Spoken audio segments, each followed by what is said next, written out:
Hey all, happy Sunday. Hope you're doing well. It's hot out. It's really quite hot out. So what better thing to do than do a stream or watch a stream, hang out, do some programming. It's, you know, Sunday night. It's when you start to think like, oh man, where did the weekend go? I know that's how I feel on Sunday night. Maybe you feel the same way, but especially when it's so hot out, like what are you supposed to do exactly? I was out in the park last night. That was really nice. If you have access to a park, I recommend that you go to it, especially at night, because it's going to be cool out. Maybe there's going to be people barbecuing. I mean, I saw all sorts of weird stuff in the park last night. I saw some people barbecuing an octopus on a little charcoal grill, which, you know, if you want to be doing that, then respect to you. Hey, Sartak, what's up? How are you doing? You know, char that octopus, eat it up, do it in the park, do whatever you want, really. I rode my bike there. That was pretty nice. Bike riding's a pretty good thing to do. Not in the day, though. My God, if it's like 98 degrees or whatever it was today, feels like 103. Bike riding doesn't feel like the right thing to do. I went to Manhattan for the first time yesterday in like, you know, since quarantine began, which was kind of cool. It was more normal than I was expecting, to be honest. It was like a little bit less crowded than normal, but like things were open. People were like sitting outside. It kind of felt like a different country in a way because everybody was sort of outside doing their thing. Yeah. The hot octopus. Okay, so right. Today, we're going to continue our odyssey through performance metrics that we started last time. Basically, let me switch over into the desktop mode to show you what the heck I'm talking about. Basically, what we were doing last time was enhancing a little diagram that we like to call the explain analyze view. Let me pull that up for a second for you. Open up the SQL shell, and I think I have something sort of queued up from last time, right? Maybe. Let's take a look at this thing. So this is basically a query. If you look at what it's doing, I've got a table. Let me show you what the table looks like. Show create KV. I've got this table. It's got a primary key. It's got some bytes. It's a very simple table. The primary key is an int 8, so like a byte. Or wait, no, it's not a byte. It's a 64-bit integer, but we happen to be putting. Sorry, we're putting a single byte into this v column. It turns out in this workload. And this k column's just got a big integer in it. And so my sample query, what it's doing is that it's joining. Let's see, how much data do we have in this? Select count star from KV. So we have about 100,000 rows in the table. And what our query was doing, it was joining together all of the rows that have the same bytes value and counting up all of these resultant rows. And so running explain analyze on something, what it does is it's going to track a bunch of performance metrics and stick them on a graph for us to take a look at. So if you check that out, what it's going to give you is a little graph that looks like this. It's a graph-viz thing. It's a D3 thing, but it's a graph-viz thing. And so there's some statistics on this graph, which is sort of what I'm concerned with right now. And the statistics are telling me various things about what happened during the execution of the query. So, for example, up here, here are the two tables that we read. We actually read the same table twice, but it's not really that important. So that's why all the numbers are the same on this side. But the point is, like on this left guy, it's saying that we output 98,000 rows from this table. And on the right one, it's the same thing. We output 98,000 rows because we're just outputting the same table twice. And here is this hash joiner, which is the implementation of the join algorithm that we are running. And You can see what it did. It spent 1.5 seconds or so doing its work. It amplified the output by 192 times because, well, we're sort of doing a Cartesian product kind of thing. And we output, you know, whatever this number is, some ungodly number of rows, 37 million rows, and a certain number of batches. It tells us how much memory we used. So 1.1 megabyte of memory to do this hash join. And then down here in the aggregator, this is sort of the counting stage. And in the counting stage, it output a single batch, a single tuple, and the amplification is 0. Well, it's not exactly 0. It's probably really close to 0. It just got truncated since we're sort of filtering out the vast majority of the rows that it's taking in. We're getting 37 million rows and we're returning 1 row. So the amplification factor, I guess you could call it, it's a ratio. It would be very tiny. And we did that in 4.2 milliseconds. So here's what I want to be doing in general. I want to make it so that anytime you run any query, I would really like to keep track of these statistics sort of unconditionally. Right now, in order to get these statistics, you actually have to ask the database using this explain analyze command, I guess. You have to be like, hey, database, give me the statistics. And it's only going to give them to you like this. It's just going to print out this graph. And that's like your one chance to look at the statistics. And this is like, it's just not that good. I think in a robust database, statistics like this, at least basic ones, like how much disk IO you're doing per query or how much CPU time you're doing per query, all of this stuff is kept track of all the time because, well, it's really important. We really want to be able to see this information kind of on a continual basis so you can debug what's going on in your cluster kind of thing. So basically last time what we started doing was looking at how we could make it more efficient to keep track of these statistics and keep track of them all the time. And we made a little bit of progress. We basically fixed a bug or two. We found one bug where the execution time was being tracked for in every sort of loop iteration of each operator except for the very first one, which sounds like maybe it wouldn't be that big of a deal, but it's a big deal because certain operators, like the hash joiner in particular, they do all of their work on the first call to their iterator. Because in this particular case, for example, you have to build up the whole hash table for all of the data from one of the sides, and that's the most expensive part of the operation. So that happens, it uses up most of the time, and then if we didn't count that, this is going to say like 100 milliseconds. It's just going to be misaccounted essentially. So we fixed that. And we also started thinking about how we could better keep track of the statistics that we collect. Because my hypothesis is that collecting these statistics is actually extremely cheap because all we're doing is starting and stopping a couple of timers and keeping track of a couple of extra integers. So my hypothesis is that the reason that it's slow to give this information back and why we couldn't have it on all the time is just the way that we're transmitting the information, which happens to be that we sort of tack it on to the distributed trace. So like there's this other thing in the database where you can ask for a distributed trace of all the operations, and we sort of hijack that method and stick all of the statistics on top of that distributed trace. Doing that trace is expensive.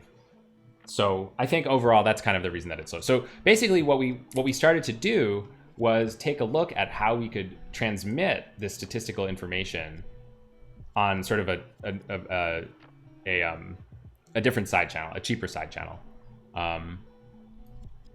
And yeah, so that's kind of where we left it. I think what I wanted to do first is basically I had a sort of a brain realization between last stream and this stream, which is that the way that we do this time tracking, so I mentioned that we keep track of how much time is spent in each of the stages.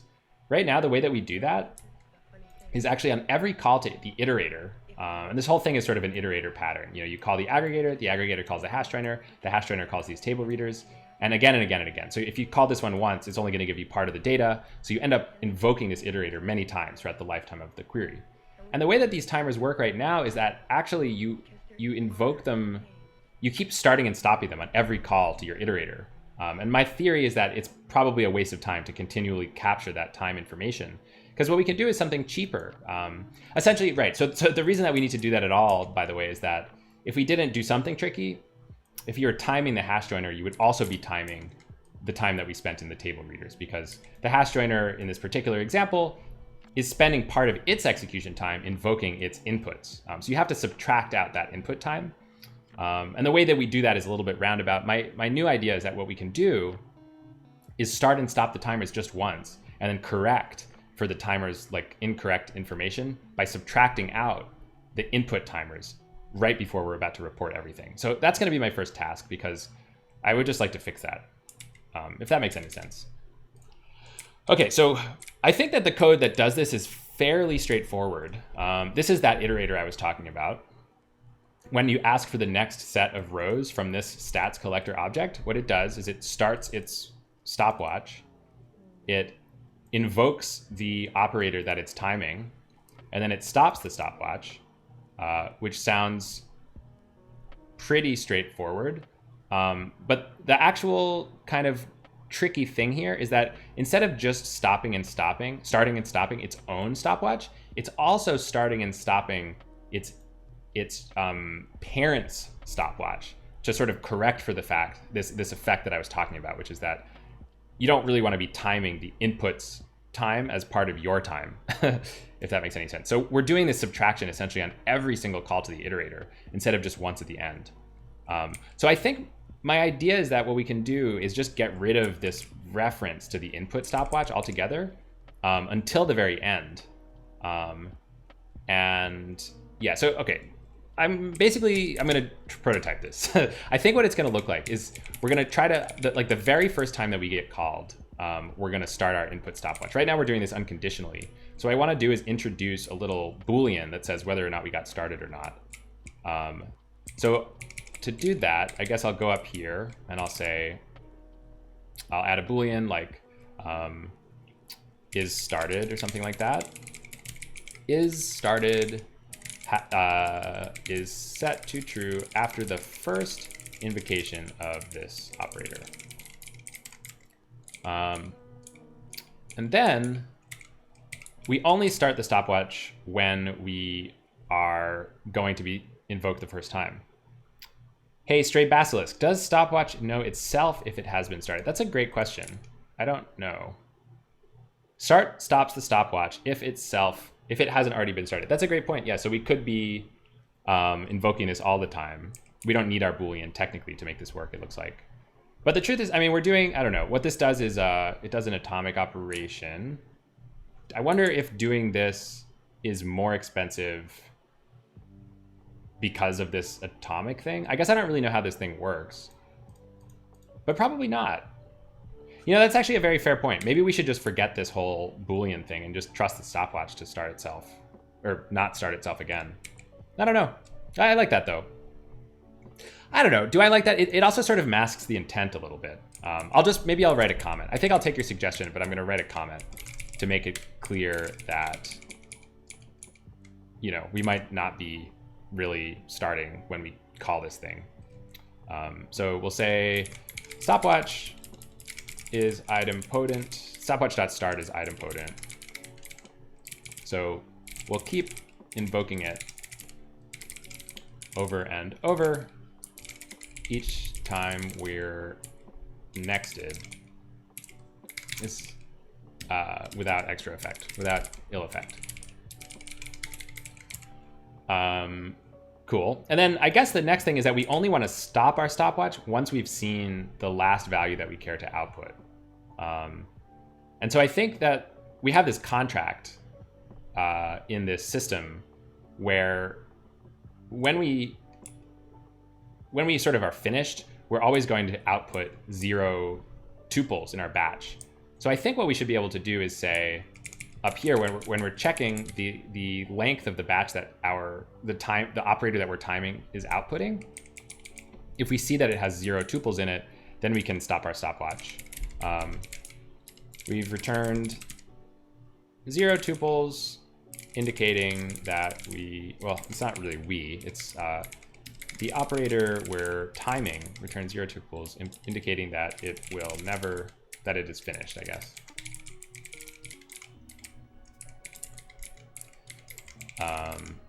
Stop the stopwatch.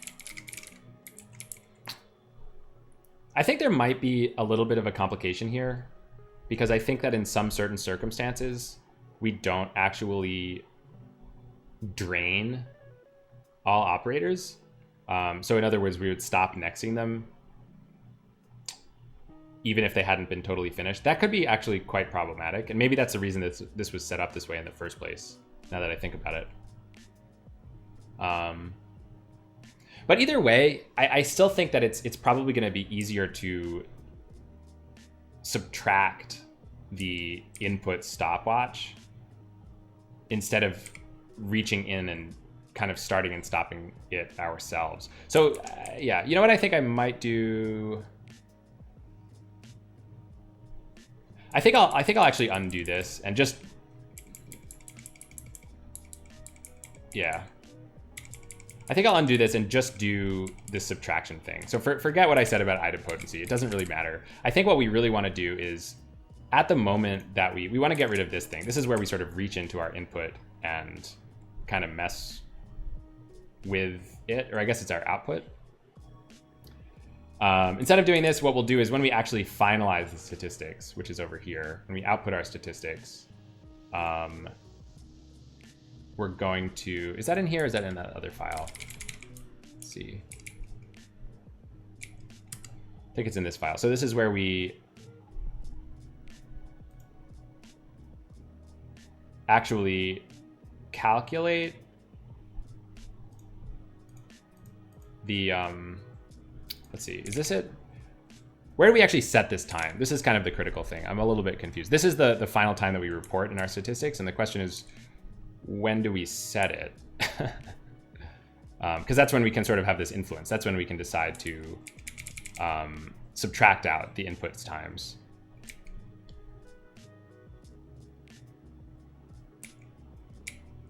Okay, so here, so it's in this finalized stat section.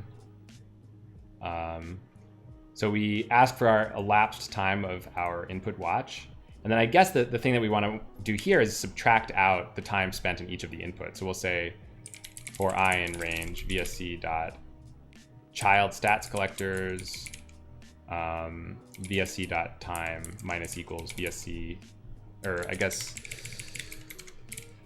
can say for each of the stats collectors in our child stats collectors, we'll subtract out their, do we want to do their time or do we want to do their input watches elapsed? I think we want to do this because we don't really know what the order, the way that, like the order in which we sort of, wait, stats collector. The order in which we finalize these stats is not exactly clear to me. We just sort of do it in, we have a slice of them and we do them all at once. So I don't exactly know what order this is going to be. So rather than kind of leave that up to chance, we'll just ask for the stats collector's elapsed time instead of taking the like final result. Oh, and that would be incorrect anyway, wouldn't it? That would be incorrect anyway, because that would be, we would be subtracting, we would need to subtract all of our inputs input watch or final reported times and so on. So this is sort of what we want to be doing, I think. Cool. And then I think that's actually, I mean, this seems like a simple simplification. I think it is, but I think it's actually going to be pretty impactful because, I mean, really ideally, I would also be able to turn off, not have to keep switching on and off these timers, but I don't know if there's really a good way around that.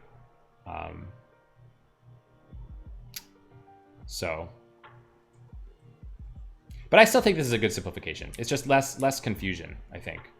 We only really want to be switching on and off our own watch. It's kind of what we want. Okay, cool. So let's test this. We do have a unit test for this. Maybe I should take a look at that. Stats test. Last time I was sort of testing it just by like running sample queries, which is probably not the greatest thing to be doing. So it's called test vectorized stats collector. I'll say make test package SQL call exec tests equals. Wait, is that the right package? Yeah, it is.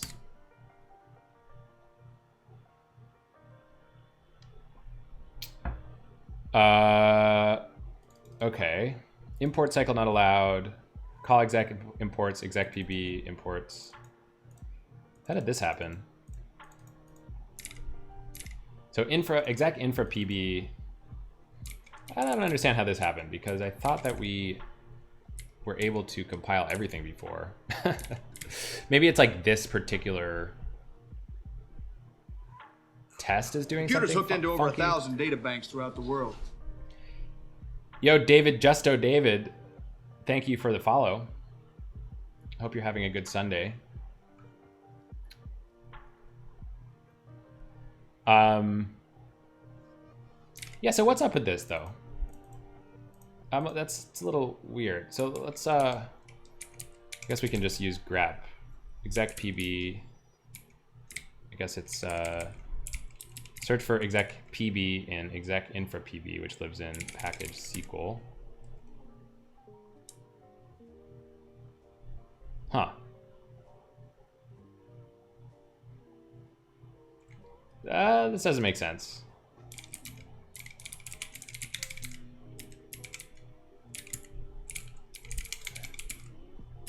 Oh. Got my grep.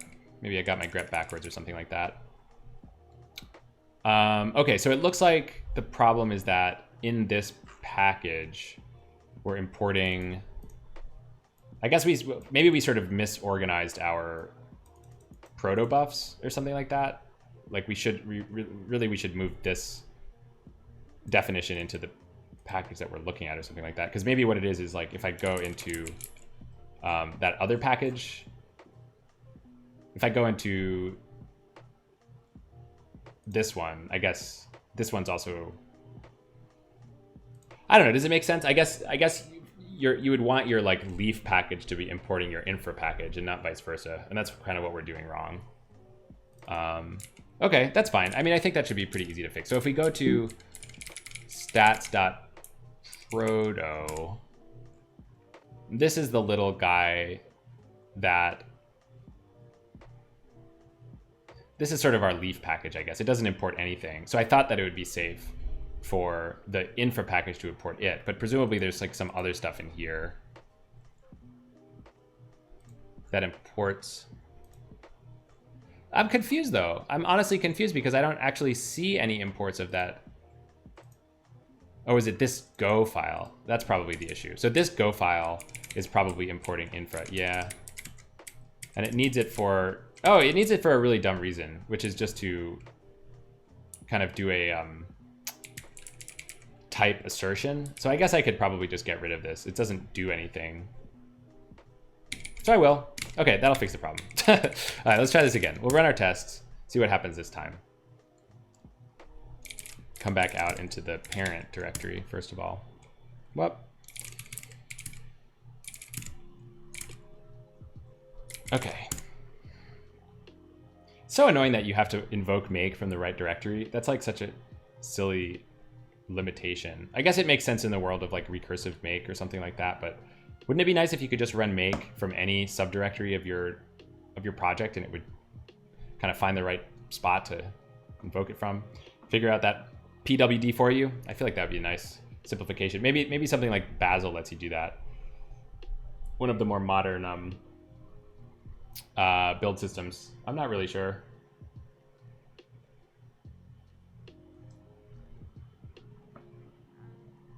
Okay, so our test ran git make.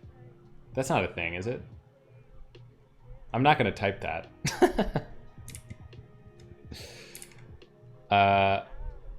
Bazel does actually let you do that? Yeah, that's not surprising. I hear Bazel is the shit.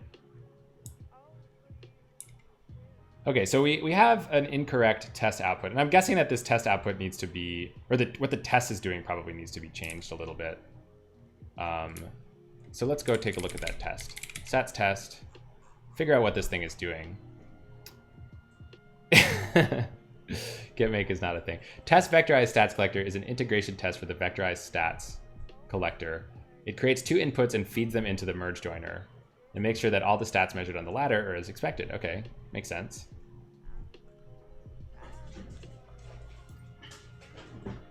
So we have some test helpers here, a test advancing operator, which is an operator that advances the time source only upon receiving a non-empty batch from its input. Oh, so maybe what we're doing here is using kind of like a tricky fake clock in order to fake the stopwatch inputs or something like that. So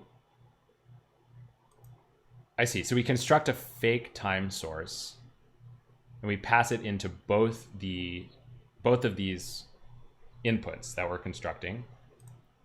And we make a test stopwatch. So a test stopwatch creates a new stopwatch with the given time source. It is used for testing only. Okay, well that doesn't tell me about it. Doesn't tell me anything about what it does.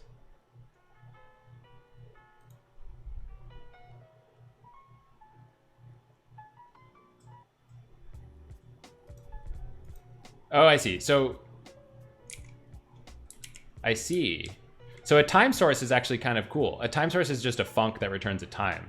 So we can really mess with it and do anything that we want. That's kind of a nice way to do a fake clock, I guess. It's basically just mimicking the interface for timeutil.now or time.now.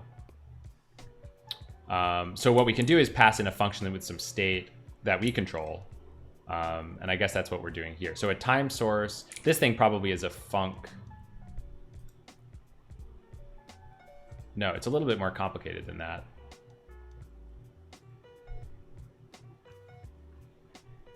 But I think I sort of see the idea. You can call advance, and advance is going to up the number of nanoseconds that now is going to return. Fine. I think we can understand the test given this information, hopefully. And maybe we can look at time advancing operator. When you call next, we advance it by 1 nanosecond. Okay, cool. Makes a lot of sense. Somebody got clever with these tests? Yeah, I think so. But I think it's hard to do. It's hard to test time stuff, isn't it? Like, if you try to just do it naively, you're gonna be in for a very bad time. Have some really flaky tests. And the whole point of this stuff is that we're timing things. So you have to do something kind of clever, I think. I don't know. I agree with you though, because this is pretty painful to understand. Time.sleep. I don't know about that. Okay, so let's try to figure out what.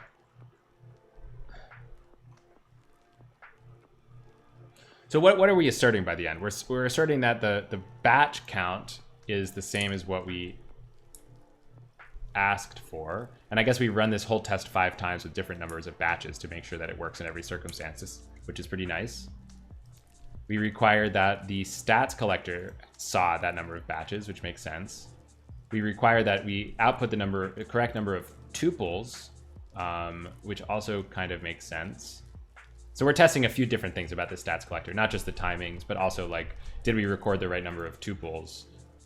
Which I guess that's what this is doing. And then now, this is kind of the trickier thing. We're trying to say that we expected to see that the merge joiner stats collector spent n nanoseconds doing its thing, where n is equal to the number of batches. Does that make sense? 2 inputs are advancing the time source for a total of 2 times n batches advances. But these do not count towards merge joiner execution time. Okay, that makes sense. That's where we're talking about this subtraction business. We're like subtracting out that number of ticks, in a sense, from the inputs. And then merge joiner advances the time on its every non-empty batch, totaling n batches. Totaling n batches advances that should be accounted for in stats. Whew, okay. Sure. I guess I would expect that. I see. And then this final batch count. So this final batch count is really the number of times that we ticked the outer stats collector. And that should always be batch count. So let's see. What the actual test failure that we got is that we expected 1, but we got 3. Seems that the assert is testing something related to the start-stop behavior, which isn't strictly time-related. Does that assert really need to be true? I think it does really need to be true because I don't think that we're actually. I see what you mean, I guess. It's sort of like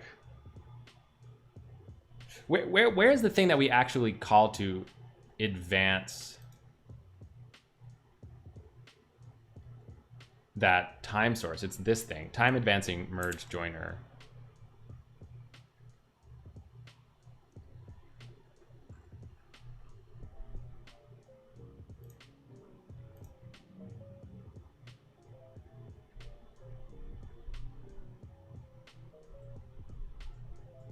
So when we invoke next on this thing, it literally just presses advance no matter what, right? Nothing to do with start and stop. Start and stop is like completely ignored in this particular case. I think that's kind of what's going on, right? The only thing that's then taken into account is yeah, how does that work? That's like a little bit perplexing to me. So if we go back to where we actually assign this thing, this is kind of where it's at, right? When we're finalizing our stats, we ask for the elapsed time of this input watch, and this thing is set to elapsed. And the way that we calculate this is that when we call stop, we add the difference between what time source currently returns to us versus what we asked it for in the first place, in a sense. It's tricky stuff, I'm not gonna lie. But I think it makes kind of sense. I feel like we just need to use the debugger here, and that will help us. So let's try that out. Let's go into our test here. And we're going to start looking at the debugger as soon as we call next on this guy for the very first time. So we're gonna run debug. I think this should probably make things pretty clear, but we'll see. It's always an adventure. I feel like when you're working with, somehow on this stream, I'm always working with like a complicated tree data structure, and it's like difficult to figure out like what the heck is going on because of that. So nothing's are ever straightforward in the land of this stream, I feel like. I think there's a good thing and a bad thing to that. You know, it's like, I think that these projects are rewarding because they're tricky, but also like they do take some brain power, and it does feel kind of slow at times. I was thinking like, yeah, it would be fun to kind of do like a little simple project at some point on the stream. Something that it wouldn't necessarily take such tree introspection skills. Live testing my tree introspection skills doesn't always go the best. But one thing that I really like, and I was thinking about doing this on stream, you guys, is have you used FZF? I bet you have. I bet this was like super popular like a few years ago, and I feel like it's still pretty popular. But it's such a cool little utility. You can like feed like data into this thing, and it lets you fuzzy find the data that you feed into it. And one thing that I've been thinking about is like, I would really like to have a thing where FZF is like a little bit more integrated into my life, just in general. Something that I often do is like, I'm trying to find notes that I'm taking on stuff, or you know, like this is also another perennial thing that comes up on Hacker News, or like just in general in life, trying to figure out how to organize your stupid notes. And I feel like FZF and notes are like, it's like, don't sleep on FZF and notes, you know, like those two things together, they could be good. Kind of want to mess with that at some point. Or my friend, I don't know if you guys follow Hillel Wayne on Twitter, smart guy, but he has this idea where he like wants to write like really simple, dumb GUIs just to make his life simpler day to day.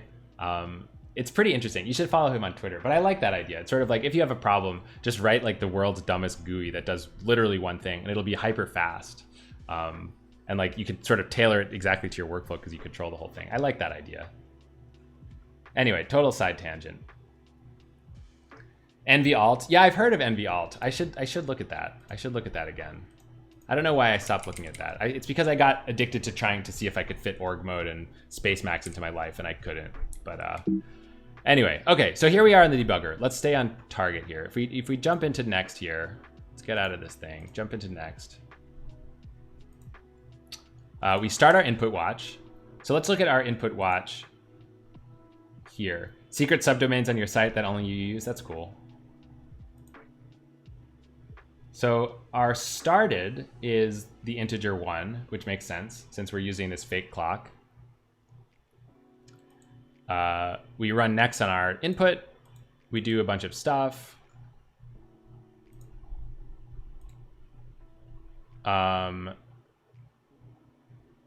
at this point, what is our clock gonna say? Our clock is gonna say that it's been like advanced lots of times, for sure, because every time that we call any of our inputs, the clock will have been advanced. So I think since we have 2 inputs and those inputs don't have any more inputs, this thing should have been advanced twice. So it should be at 3 right now.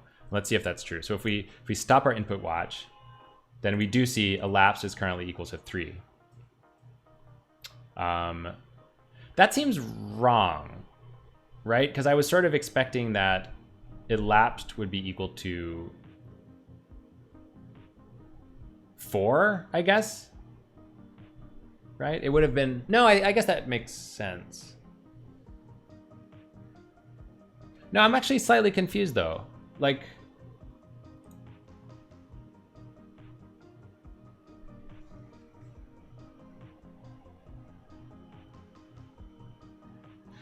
How does this work again? Let's look at this stop thing again. It says we add to our elapsed. Oh, right. No, because our elapsed started as 0. So then we subtract...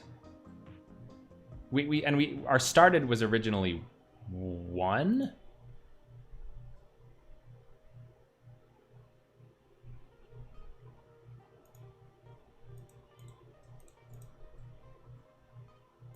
Wait. Wait.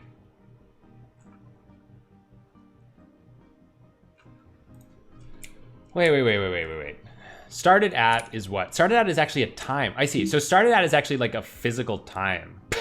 That actually makes dealing with this like a lot more irritating, I want to say. But I guess it's fine. Because it's just hard to compare, like... It's hard to compare these big dates to each other.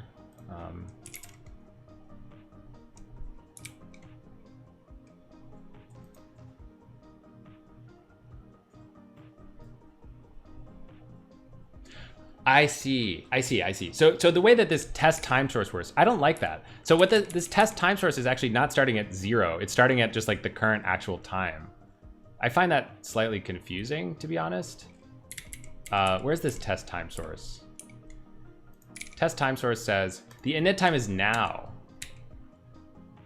That's kind of weird. I just want to set the init time to be 0. Just because it'll be easier to debug that way. Let's try this again. Although, wait a minute, is time equals 0 on this like 1970? Because that's just as annoying. Or is it like the year 0? I don't know, I guess we'll find out.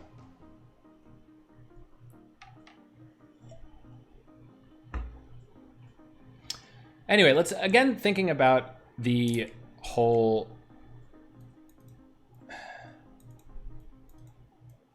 Expected 1, actual 3. Oh.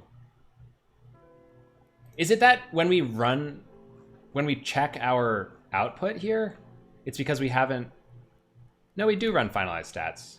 Okay, never mind. I was gonna say like maybe we hadn't called this thing that goes and sets up... Oh, you know what I think it is? I think I actually know what it is for real this time.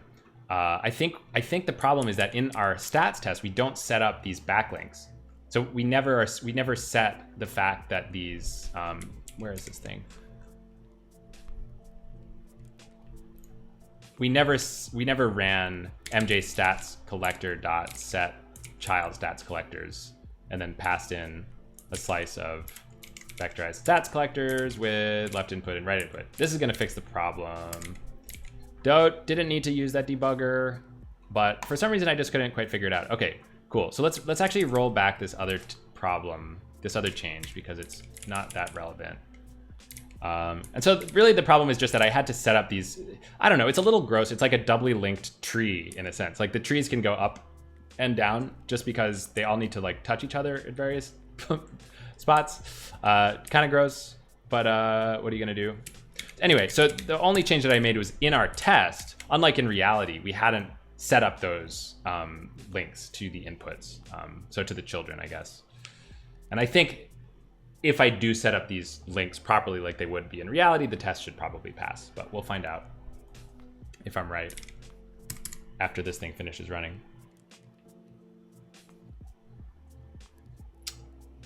Yeah. So here's the thing about web technologies is that like I don't know how to use them. That's one problem with the idea of hosting tools on secret subdomains on my site. And the other problem, yay, okay, so the test passed. The other problem is that I'm intrigued by this idea that Hillel Wayne had, which is that GUIs, like native GUIs, I guess, are actually extremely fast if you don't like add any crap to them. And so I'm intrigued by the idea of making like super bare bones native GUIs and seeing how like quick everything feels. So I'm probably gonna do that at some point. Yeah, thinking face. I agree with that.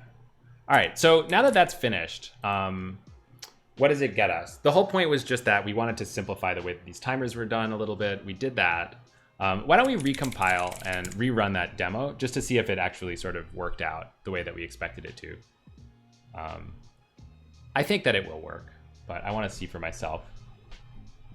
And then the next thing that I wanted to do after that was just continue this work of plumbing the statistics data through the system in kind of a less obtuse way than via this like distributed trace framework thing, which it's just kind of gross. It requires that everything is done using string key value pairs.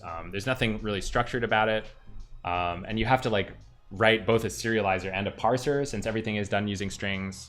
So we already have this really nice protobuf representation of the stat. So my idea is just that, well, let's just pass these protobufs around, which we already have the infrastructure for, by the way. It's not even that much of a stretch to just keep passing these protobufs around. So that's the plan. We'll do that.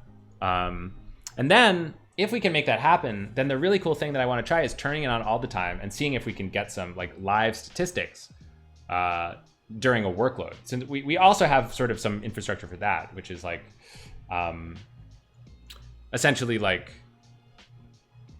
you can ask at any point, like what were all the queries in the last hour or something like that, and it's going to aggregate them together. And so what I really want to do is add these performance statistics to those aggregates, and then we're really going to be cooking with gas, in my opinion.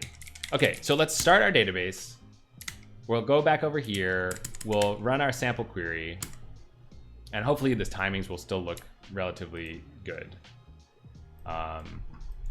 So this looks good to me, probably. So you can see that we spent 38 milliseconds reading from disk on the left, 86 milliseconds reading from disk on the right. These really should be the same. I'm not sure why they're not.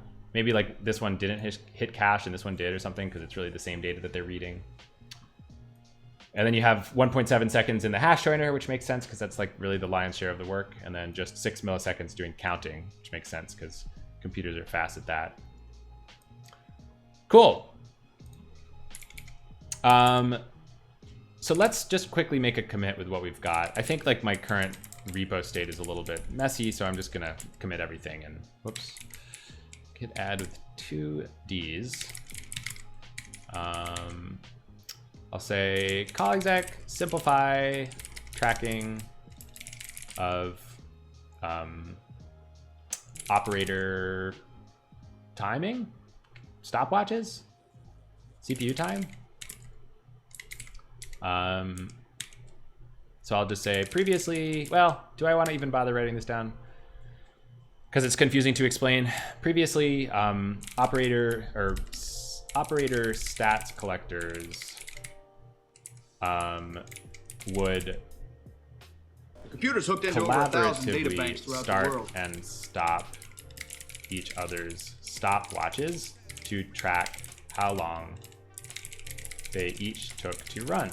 Now, each stats collector just starts and stops itself and subtracts the elapsed time of all of its inputs at the end to get an accurate statistic. Hey, Mustafa, thank you so much for the follow. Mustafa Hayati. The springy UI, are you talking about the this thing? I mean, this is just like a stock D3 effect. It's called the force directed layout in D3. In my opinion, like, I don't know, it's a little bit unnecessary because it gets like really out of control with larger graphs, which I wanted to show that off at some point. Let me show you what happens when we have more than one node in the mix, just because it's pretty exciting. I did this demo the other day.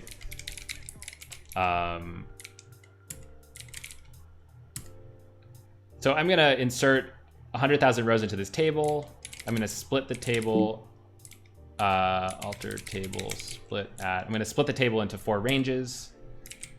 Alter table A split at, I made this mistake last time. So this is like an in-memory fake cluster with 3 nodes. I'm gonna split up the table into 4 ranges. I'm gonna scatter the ranges, scatter their leaseholders to all of the different fake nodes in this fake cluster. Alter table A scatter. And if I do show ranges again, I'll see now, whoops, show ranges from table A. I'll see that, well, I thought I was gonna see that they each have different leaseholders. Maybe if I run scatter again. I ran the demo with just a single node. There's my problem. Okay, so if I try, let's try this one more time. I'll run a 3-node demo. I'll create my table. I'll insert some data into my table. I will split my table. I will scatter my table. I'll show ranges from my table. Okay, so we didn't get any on node 3, so let's do it again until we get some on each of the nodes. Okay, so now we've got leaseholders scattered across the cluster for real. 3, 2, 1, 2. So there's 3 nodes, and each of them have at least some data. And now if I do an explain analyze on, I think last time I just did, where is this at? Okay, so I'm going to join together this table on itself, on this B column, whatever. It's not that important. But if you open this up, you'll see kind of a crazy, heinous mess, which isn't even as heinous of a mess as I was hoping that we would get. But the truth is that like sometimes because of the force directed layout, these things like, you know, you can sort of like mess with it and like they can get really wide for no reason. I don't know. This thing is not great. I kind of have a love-hate relationship with it. I don't know. You can imagine if there's 10 nodes, this would also look really horrible. And, you know, or 32 nodes, this would look really horrible. Or if there's like many more of these boxes up and down, it'll start to get out of control. You'll have to like zoom out. It's totally unreadable. Form over function, exactly. Anyway, cool. So let's go ahead and jump back in. Right, what was I doing? I was making this commit. I think I finished making the commit. So I want to get back to business of propagating the statistics data a little bit differently. Stray Basilisk, will these stopwatch changes account for network time differently than before? Not sure if there's a potential issue there. I don't think so. I don't think so, because the way that I think that the way that it worked before, it was really the same. It's just the order of operations of the subtractions was like a little bit different. Right, because essentially like if you were a node, let's go back to our example here. If you were like this node here, which has to talk over the network, this particular input, it's spending waiting on the network from over here and from over here. That time is still going to be counted by this hash joiner. And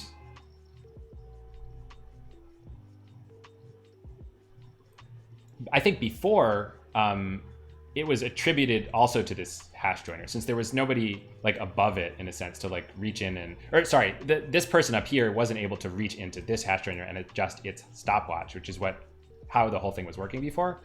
So this hash joiner always included in its time the amount of time that it took to read from its parent. I think that's what this stall time thing is all about. I think, I don't know. You might be, maybe there's something here, but I'm not exactly sure. You feel bad that you keep distracting me? No, that's part of the fun. I think that if there was more distractions, I would be happy. I like the distractions personally. I don't want to make it sound like I don't like the distractions. I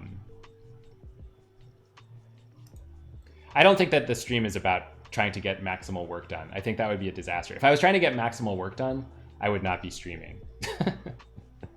I think streaming is a really easy way to get very little done, but it's really fun, so that's why I do it.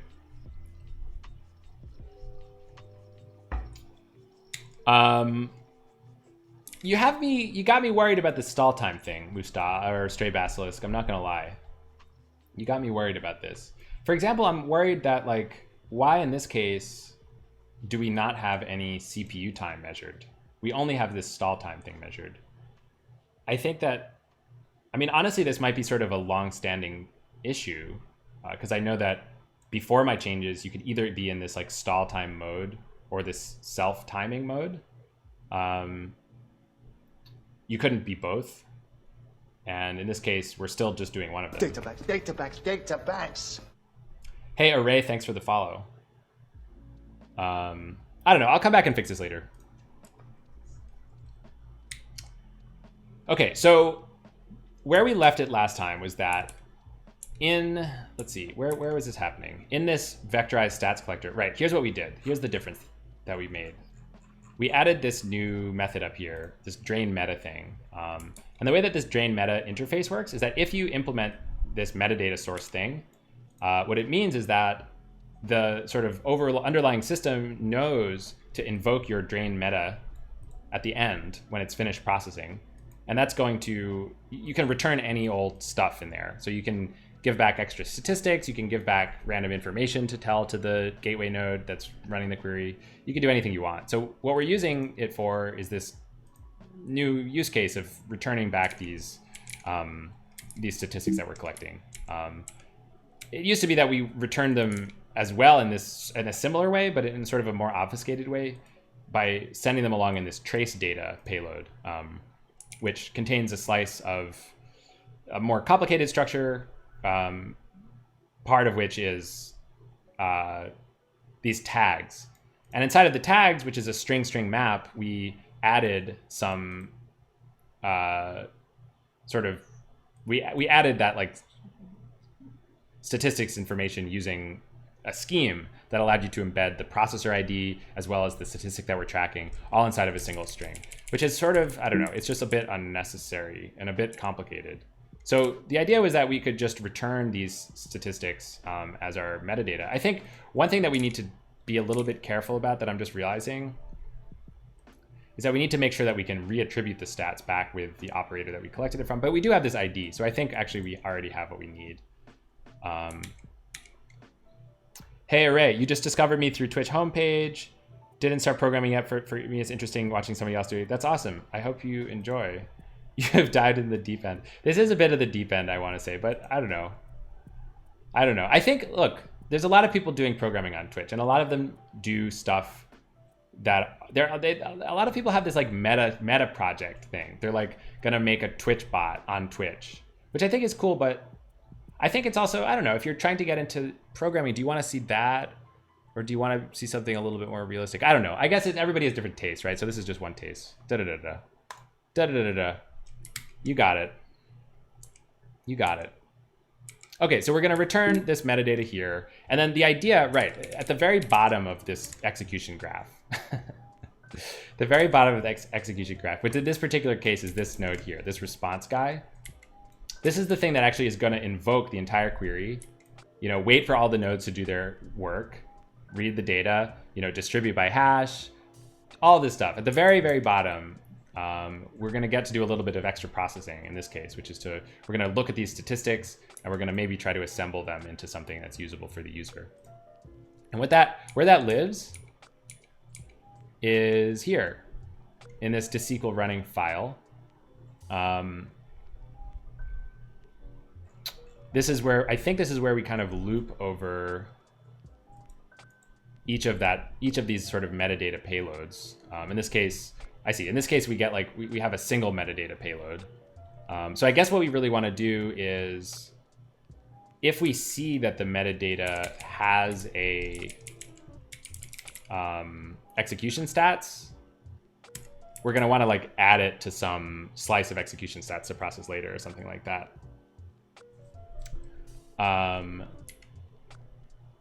So we'll say if meta.execution stats is not equal to nil.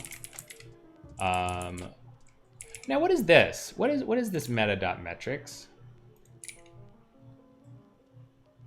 Metrics are unconditionally emitted by table readers. Total number of bytes read while executing a statement, and total number of rows read while executing a statement.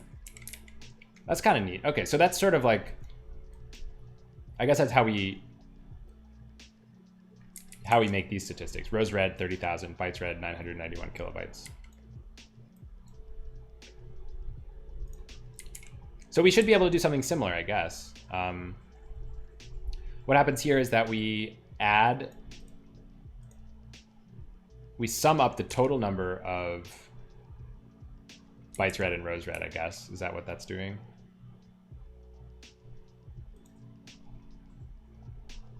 And we release? What is this for? Oh, it's so that we don't have to, I guess it's sort of like a pooled allocation kind of thing. For both the metadata and the, okay, that's interesting. But here's what I don't understand is where do we reattribute this rows read and bytes read to the operators that made it? I guess maybe we send this information twice or something like that. Because if we like just by itself, all we're doing is like adding the bytes read and the rows read to a single counter. We're not doing any kind of association here. So that must happen somewhere else. I'm not sure. Okay, so I think what we really want to do is make a new field on this big object here, which is the SQL receiver. And we're going to say, I guess we'll call it execution stats, and it's going to be a slice of vectorized stats, execpb.vectorized stats. Execution stats is a slice of the vectorized stats object that all of the SQL operators in the execution graph returned during this query. So all we do is we're just going to append r.executionstats equals append r.executionstats meta.executionstats. Okay. And then I guess the next thing is that we need to figure out where we could, okay, so I guess there's two things here. One of the things is that we need to like replicate the way this thing works. This stuff all gets hooked up in a different part of the code that only gets executed when we run that explain analyze thing, right? So that's the whole thing that's sort of sad about this situation, is that we have to always say explain analyze in order to get these statistics. But I suppose, so there's two things that we need to do. One is that we need to make explain analyze work with this new representation, which is, you know, work. The other thing is that we want to make it so that we can always run the stats collection and pipe it to some kind of, I don't know, virtual table or something like that. Like, essentially what I'm imagining is if I go back into my demo, there's this table called CRDB internal dot statement stats or something. Node statement stats. No, node statement statistics. Wow, that looks really ugly. Let's just select some of the tables, like maybe, or some of the columns rather. Isn't there key maybe is the name of the query column? So if I say select key from node statement statistics, I get a list of all of the anonymized queries that we ran in the past hour or something like that. So really what I'm imagining is that we could have a table just like this one, except instead of containing whatever is inside of here, or maybe in addition to whatever is inside here, which includes like, I don't know, various like very high level statistics about what happened. The number of rows read, the number of bytes read, that's what we were looking at before, as well as like, you know, the total amount of time that it took to run this query. What we could also include is like, maybe, I mean, I suppose what's weird about it is that the schema is not really set, right? It's like, depending on the query that we run, we'll have different operators taking different amounts of time. So maybe what we want is like a JSON or something like that. That allows you to say like, you know, how much time, that sort of allows you to introspect the whole query's tree, maybe.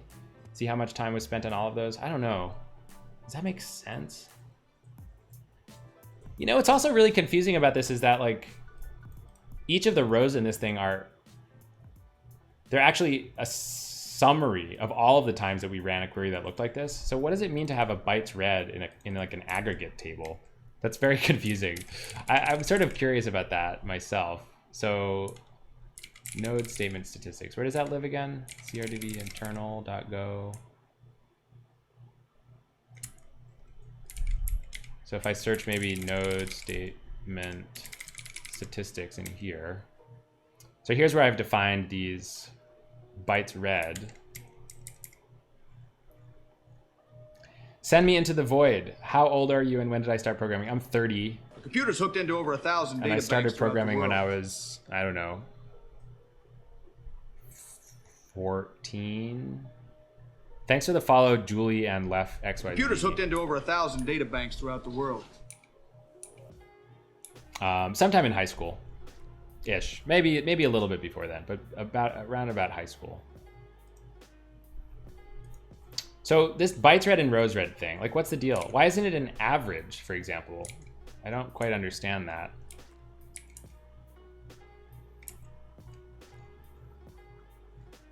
So we're setting the bytes read to something.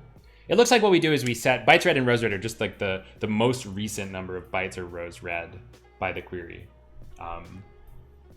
which I guess is fine.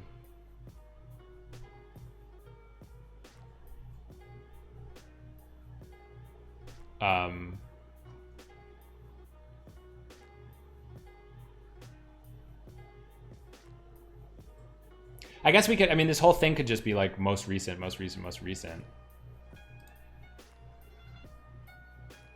It's a little sad. Like, I do think Computer's that... hooked into over 1,000 data banks throughout the world. Yo, the Hook and Send Me Into the Void, thank you both so much for the follows.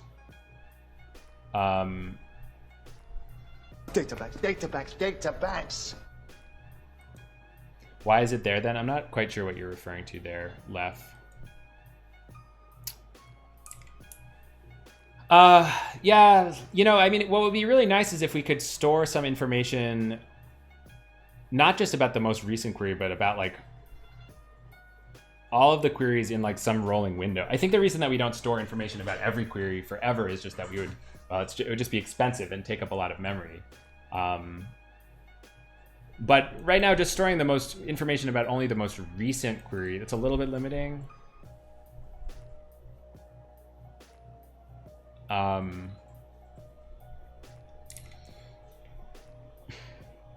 mean, I suppose one thing that would be interesting to do,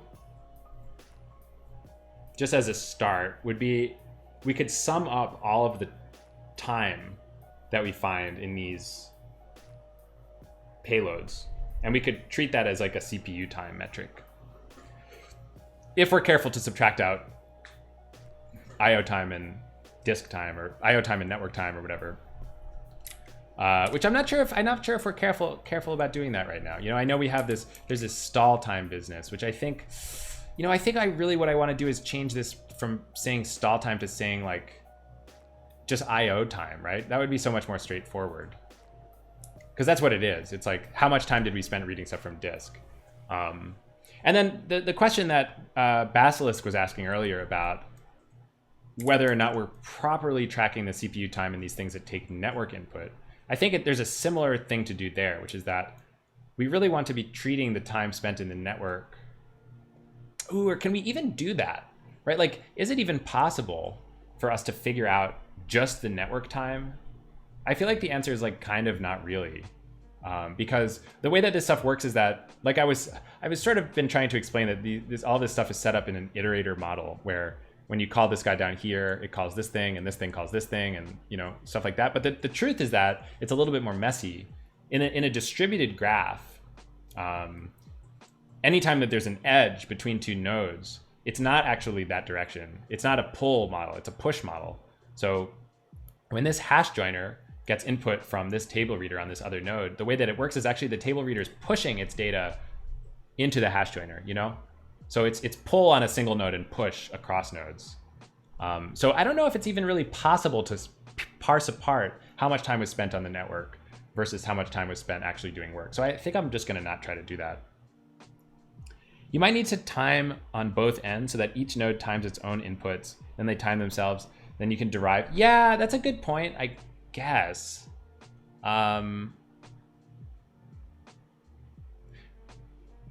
So then what you're tracking is like But the thing is that like what we really want, we don't actually just care about network time necessarily. What we really care about is how much time were we waiting on the network, right? Because as long as this hash joiner thing is doing its thing, happily reading CPU, it doesn't matter if it took an entire second to send a packet from the table reader to the hash joiner. It just doesn't matter at all. Really what we care about is how much time was the hash joiner spent blocking on the network. That's what we want to time. So maybe that's something that we could time separately. And that way we wouldn't have to do any kind of weird kind of computations. I think we could just do it in a very straightforward way. I think that's going to be possible actually. So let's take a look at what that looks like actually. I think there's something called the inbox that is in charge of this job.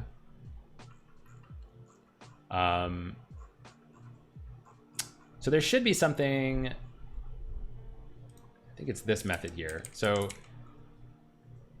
next returns the next batch. It will block until there's data available.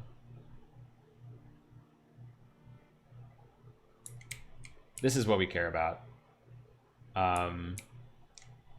So I think this is the blocking call too. So if I call stream.receive, presumably whatever this does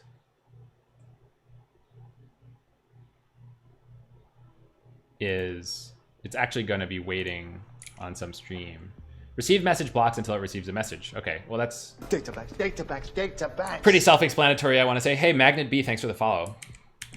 So really what we want to do here is just set up a stopwatch. I think we also want this to be like a specialized stopwatch that's always going, because we can't really do this in a generic way. This like operator here is doing so much more than just this. Well, it's not doing so much more, but it's doing like some amount more than just waiting on the network. So I feel like it wants to do its timing itself, probably. Like I suppose the other option is that we could wrap this whole inbox thing with one of those vectorized stats collectors.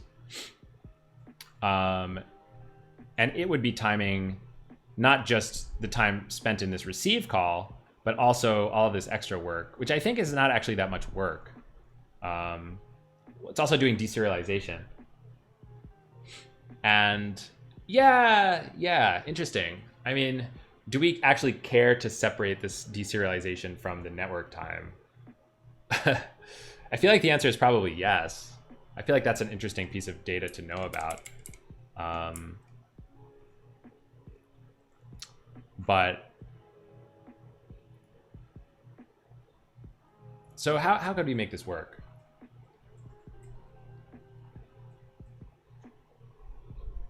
Tangential question. Notice lots of placeholders in the keys. So yeah, the reason that we do that is so that you can, let's say I run this query, 20 times, alter range meta, configure zone using num replicas. Well, this is sort of a bad example. A better example would be like, I think these are all system queries. That's why they're all sort of bad examples. Let's run like an ordinary query. What is this? It's a demo.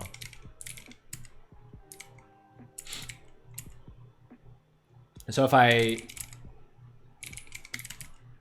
have this table KV, if I said select star from KV where K is equal to 10, and then I did the same thing where K is equal to 20, we've made the hypothesis that like we want to coalesce the statistics for this thing with the statistics from this thing, because we don't think that people care about knowing the difference between how long each of these things takes in general. Hey, Sarah Glenn, thanks for the follow. In general, we think that these queries are so similar that you sort of want to see them in the same aggregate. We only do this for that particular view, by the way. So like this query fingerprinting thing is just about making it easier for people to read the statistics. That makes sense. So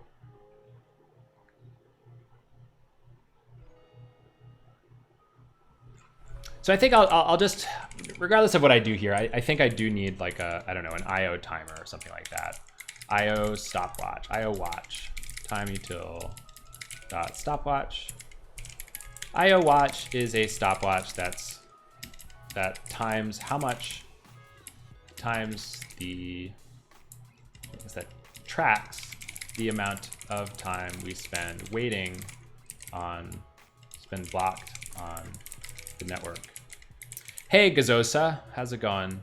You've got me in suspense. Where are you from?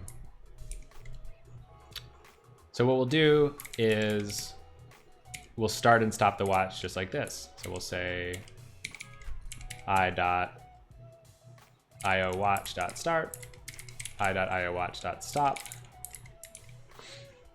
And then what we'll do is when we ask for our metadata to be drained, we'll add this information into, well, we'll output a new piece of metadata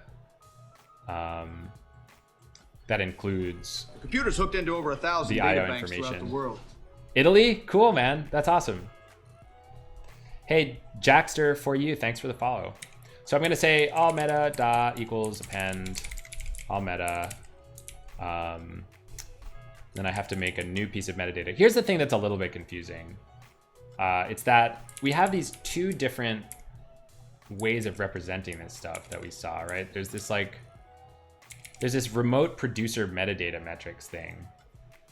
And I think it would be interesting to include, like, not even like forgetting this whole thing that we're trying to add. Like in general, I think that this is kind of trying to track IO information. And the fact that we don't include network time here is sort of a miss, I want to say. So regardless of what we do with these like per operator statistics, I kind of want to edit this thing to add a network. I probably want to have a network bytes read and also like a network time spent. Maybe. I don't know. Let's try that just to see what it's like.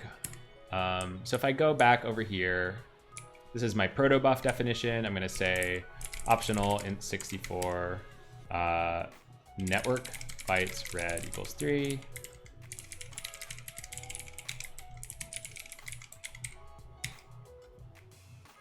And then I'll do network. I want to say like network milliseconds blocked or something.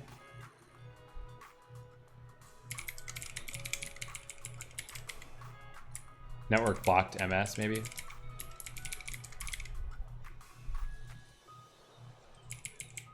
Let's put comments for this. So this will say total number of network bytes read across all nodes in the query. The computer's hooked into over 1,000 data banks throughout the world. This is going to be total number of milliseconds the query spent blocking on waiting for row data. Hey, Marco Scat BTKD, thanks for the follow. All right, so we'll recompile our protobufs. Since when we change that file, we need to run something in order to get it to transform back into code.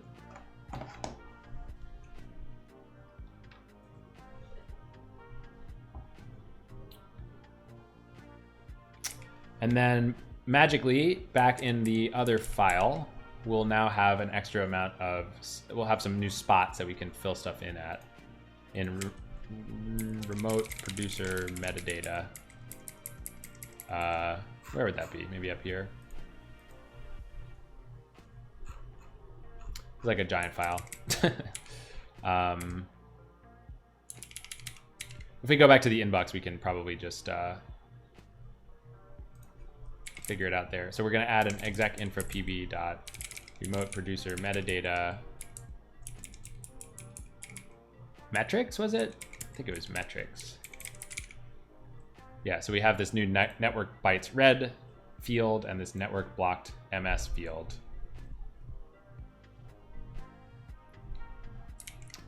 So I guess there's two things that we need to do. We also need to figure out how many bytes this thing was that we receive over, which maybe that's not even really possible because this receive thing kind of abstracts away the amount of bytes that were read. I mean, I suppose we could add it. It looks like it's only used in a couple of places.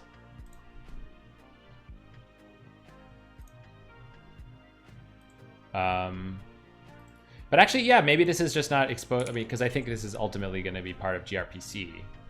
Receive message blocks until it receives a message into M, or the stream is done. It returns IOEOF. Yeah, I don't know. Maybe we can't really get the bytes out. That's sort of sad. What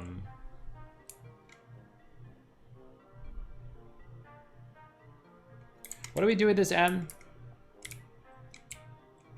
Raw bytes. We have a field, a bunch of rows encoded. I think we could just take the length of this thing. And that's approximately right. We also have this like metadata thing. That's what we've been talking about, right? The metadata that we're passing also comes in this producer data thing. But I'll just maybe ignore the number of bytes in this field because it's just not going to be that much realistically. So in our call to receive, we will say, we'll stop our watch, and we'll say, not just i.iowatch, we'll also have like a counter of bytes read int64 with an S. Bytes read is the total number of bytes that this inbox read from the network. So we'll increment that here as well. So I dot bytes read plus equals m dot data dot raw bytes. I think we can only do this if, what's wrong with this? Oh, it's an int6. It needs to just be an int, I guess. Cool. Is this always filled in? Can this be nil? It doesn't look like it. All right. So we do that. Then finally, when we're down here, we're about to return all of our metadata. We add a new piece of metadata, which is this metrics field. Is this the wrong? What type is all meta? All meta is exec infra pb.producer metadata.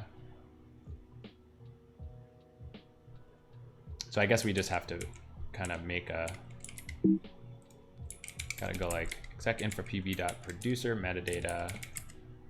And then inside of this, that's when we fill out our metrics field. Metrics.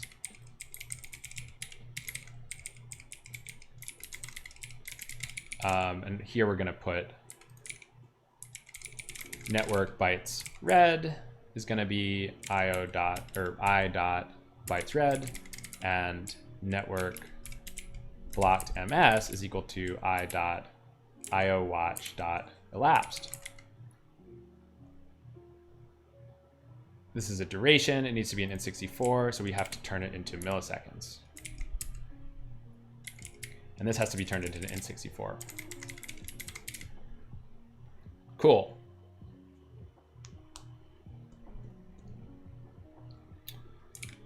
So we'll say add the total number, add our data network stats to the metadata we're turning.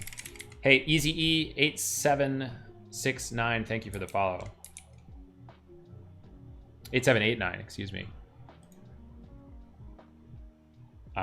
Cool. So then I guess the next thing for us to do is just to go back and in that loop where we're adding our adding up our bytes read and stuff like that, we can also do the same thing for our network stats. So this will be a nice little other mini win. So we'll say network bytes read int64 network blocked ms int64. I mean, I guess this could just be like a duration dot duration. We could convert it back.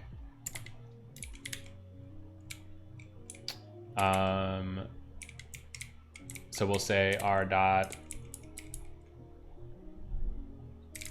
network bytes read plus equals meta dot metrics dot network bytes read, and the same for r dot network blocked.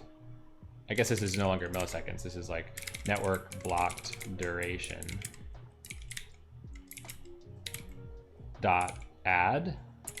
I guess it's like, this is an annoying thing about the interface for these durations is they're not mutable. maybe it's like half annoying, half good.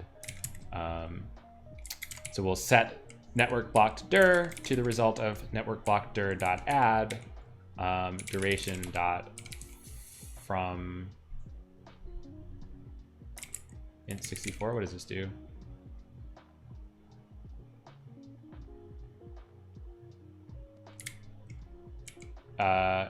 Yeah, so it's maybe we should just represent all this stuff in nanoseconds, because everything, it's like there's no need to like do this millisecond conversion, I guess, if you already have nanosecond precision. I'll just switch this to nanoseconds, and we don't have to do any multiplication for no reason. Okay. Cool. So we'll say duration dot from int64 meta dot metrics dot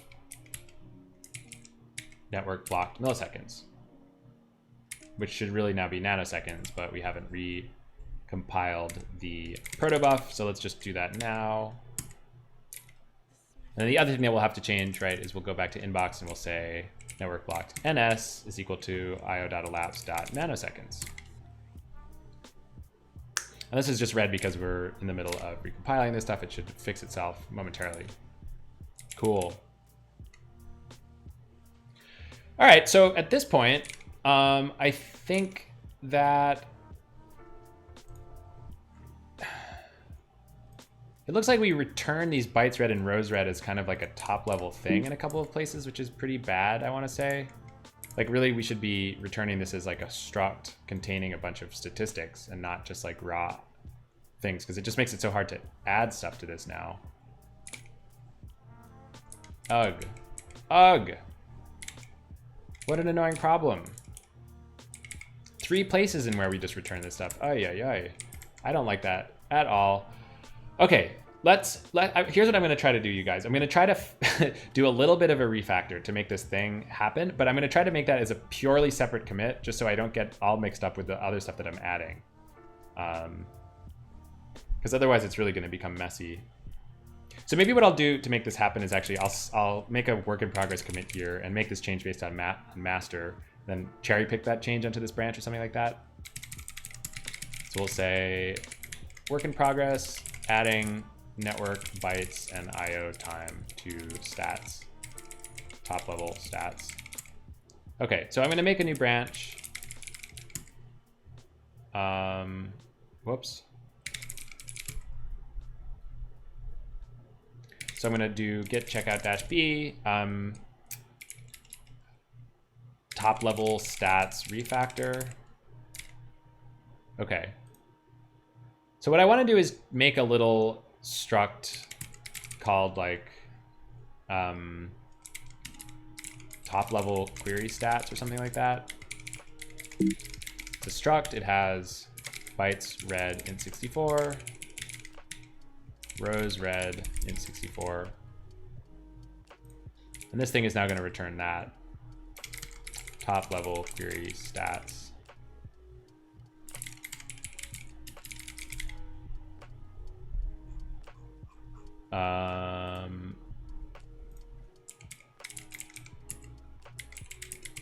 So we'll fix this. Bytes red, it's going to be receiver dot bytes red. Rows red is going to be receiver dot rows red.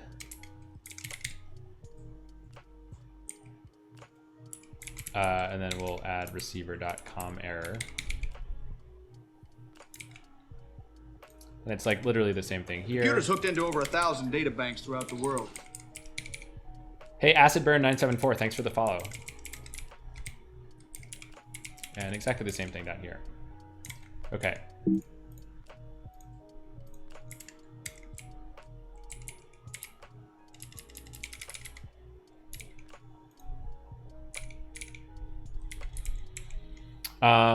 And then, okay, so in record statement summary, we sort of have a similar problem, which is where we just pass these things in as top level objects. We can fix that. Well, I guess in this case, it sort of maybe makes sense that we're just passing a lot of arguments-ish. I don't really like it. I think that all of these things should really be in an object. So I'll fix that too, I guess, while I'm at it. But for now, we're just going to pass stats.bytesRed, stats.rowsRed. What's wrong with this? Stats may have nil or other unexpected value, as its corresponding error value may not be nil. Well, I know that it doesn't in this case. Is this Vim? No, this is Goland. Yeah, thanks, Sartak. The computer's hooked into over 1,000 data banks throughout the world. Yes, we could. Thank you for the follow. Cool. So I think now if I just check to see whether we use this in any other spots, ignore this one. Let's actually just go ahead and see if like things can vaguely compile.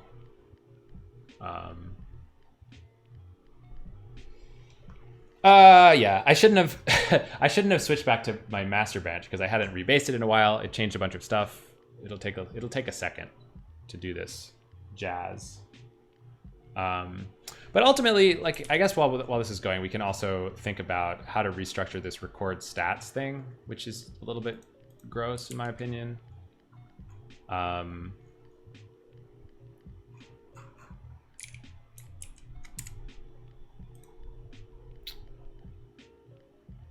I think that record statement summary, which is just called in one place, so that's good. It really should take an object.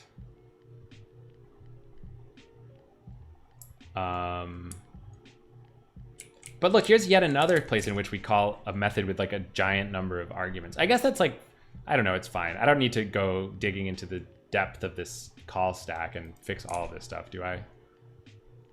Essentially, like what I'm looking at is I'll just be adding yet another set of arguments to these huge functions for like network bytes read, you know, network blocked dir. Like, is that horrible? I think this offends me, but it was already sort of offensive in a sense. So like maybe it's all right. I don't know.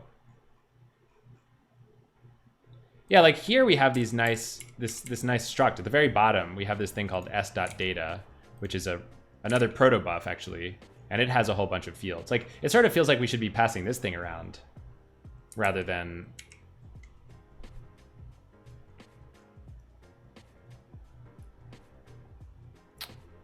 all of these arguments. I don't know though.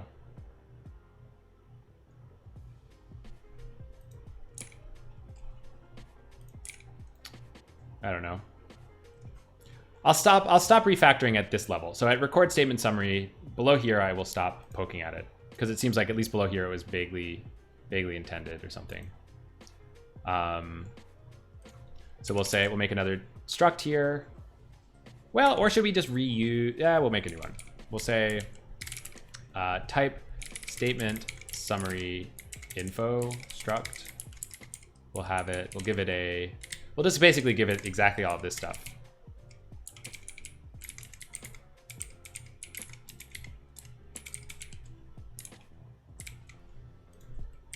And then instead of passing in, I mean, is this a waste of time?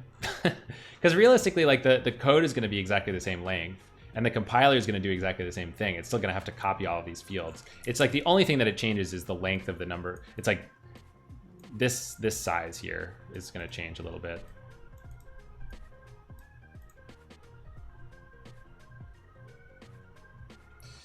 It's very, very goofy to get stuck on problems like this overall.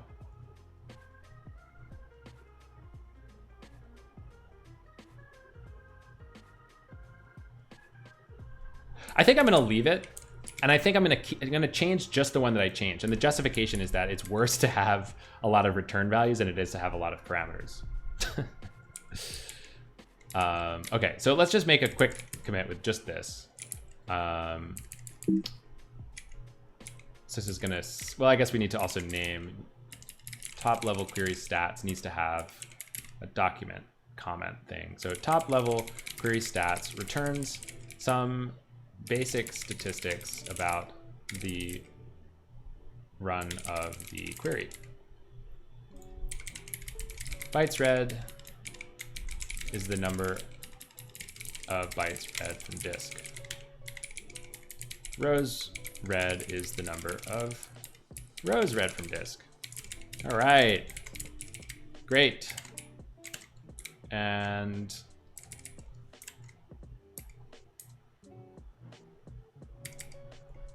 I think while I'm here, I'm going to get rid of these named return values, which is kind of an anti-pattern in Go, because we don't even use them. Cool. Okay. So we'll say SQL, small refactor of exec with this SQL engine. Instead of returning each statistic about the queries run in a separate return value, return a struct, paving the way for adding more statistics to return. Release note, none.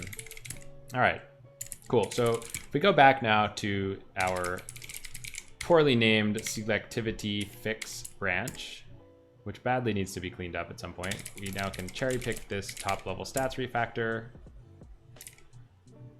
I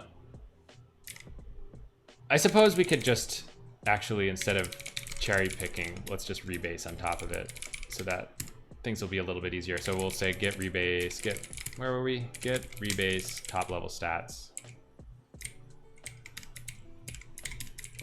Top level stats refactor. Refactor. Can I type? Can I spell anything? Not really. Okay, cool. So finally, we can go about doing what we wanted. I don't know, maybe that was like a big waste of time. It's very possible, but who knows? So now we can add some new fields to this thing, which is gonna be network bytes read int 64, network blocked,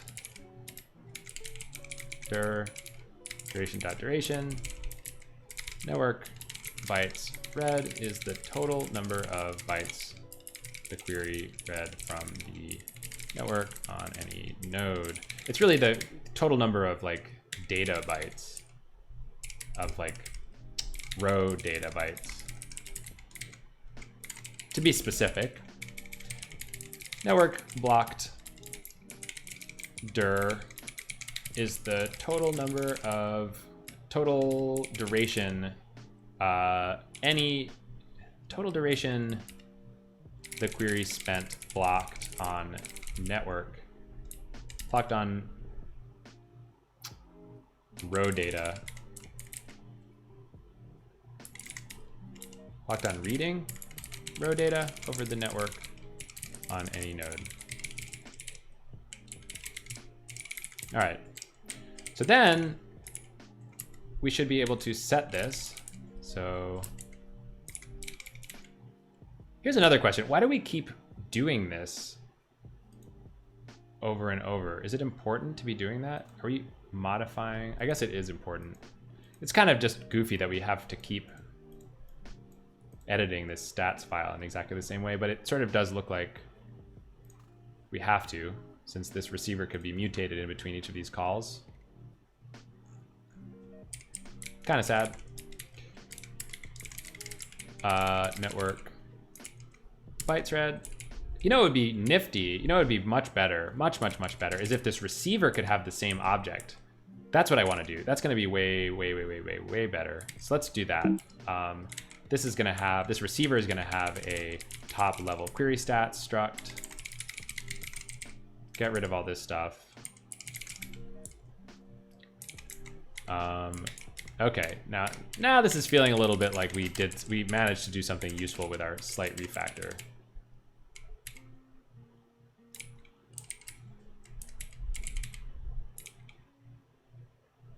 Okay, so then we can just return receive.stats, receive.com error in all cases. Haha, success. I'm feeling good about this.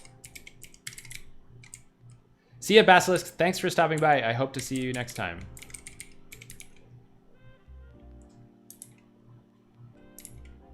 All right. All right. All right. Okay, so now let us go ahead and plumb this stuff into the statistics that we were talking about, and then we can actually see it, which is going to be kind of cool, I think. It's going to be kind of cool. when we call this record statement stats thing, why don't, you know what we can do here to make this even better is instead of just passing in stats.bytesRead and rowsRead, we can pass in our top level query stats. Sort of nice.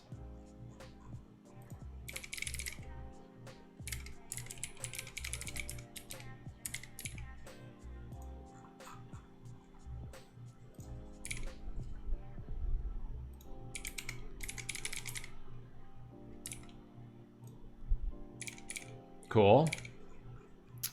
And then, you know, now that I think about it, we could also pass that same thing into here. We could just keep propagating this all the way down to the bottom.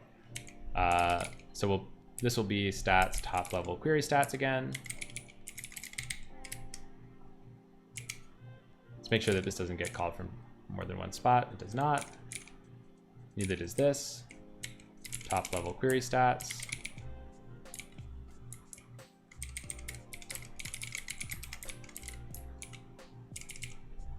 I find this relaxing. Plumb it down deeper and deeper. Stats.bytesRead. And then finally at the very bottom, this is where we actually create a protobuf, so we have to sort of decompose it. And then in this new protobuf, I suppose we could also add this network stat stuff. So app stats proto.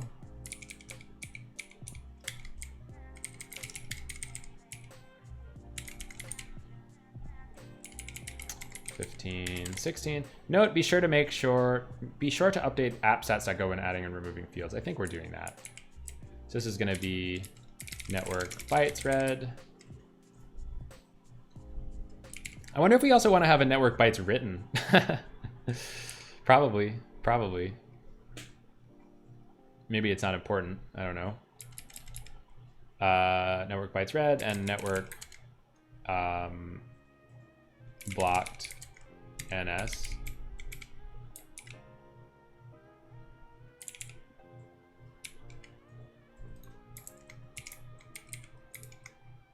So we'll recompile our protobuf again.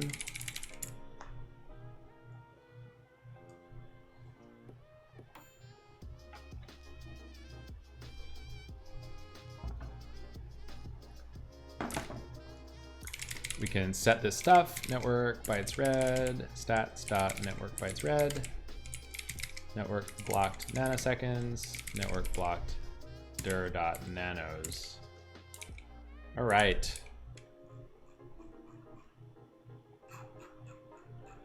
Now where does this stuff get read out again? Next question.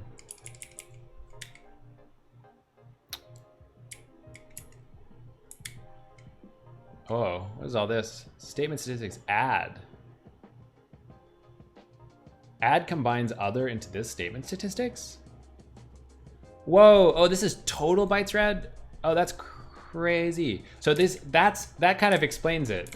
Remember I was asking about like, what does it mean to have this you know, single statistic in this aggregate table in a sense? Like when I look at select rows read from CRDB internal dot node statement statistics. I guess I could do key comma. I think like, for example, this guy, it currently has 7 rows read, but if I ran this query again, it should become bigger, right?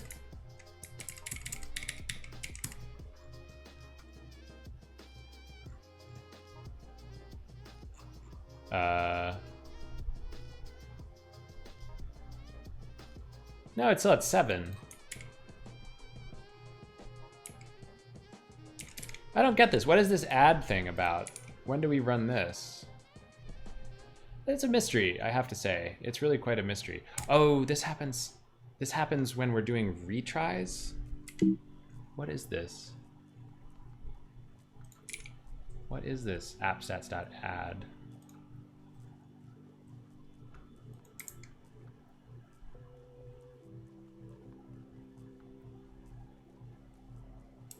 I don't know what this is. Dump the copied stats into target.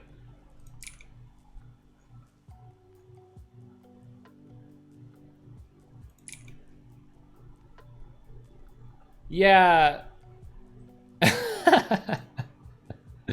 Scaredy cat. I don't know what this is about, man. I don't know what this is about. It's a test function with an epsilon. I don't know what any of this is about. I don't think this makes any sense. This is an incorrect way of aggregating things, right? I think what this is doing is like it's supposed to be like coalescing things after the like rolling window of statistics that we keep per query is up. But like it doesn't make any sense to add these things two together because these are both like the most recent time. I don't know. It's like a little bit of a mess. Get blame time. Yeah, I could do that. What's up, last Bogles? I eat Bogles. I could get blame, but you know, we don't roll like that necessarily. Because I think it's probably just some confusion when this thing was added on what this add thing is doing. Because realistically, like this doc string here, it like doesn't really make any sense. If I was writing something in this function, I would also be deeply confused and just like put something. Since somebody else is like doing a plus equals, I would probably do a plus equals too. Yo, I mean, this really doesn't make any sense. It makes sense here. Oh, check this out. Maybe the confusion is that, look, like these methods here, there's like, we're adding a latency to another latency or something like that. That sort of sounds like an addition. So like maybe we should add other statistics together, but this add thing is actually, it like combines statistics together since these are averages and stuff like that. I don't know, whatever.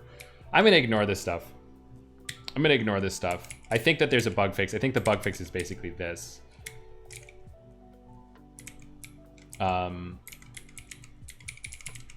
We set the red statistics directly to the others version because these statistics are not aggregates. They're the most recently found values. That's basically the summary. So we'll do the same thing for our new ones.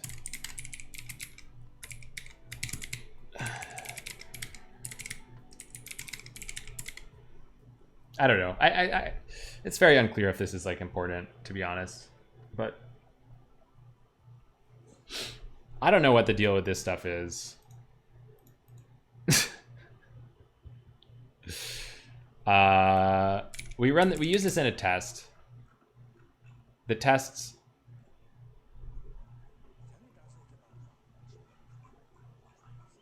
I don't even know. I guess I need to add my new fields as well. I don't understand why we just don't use the generated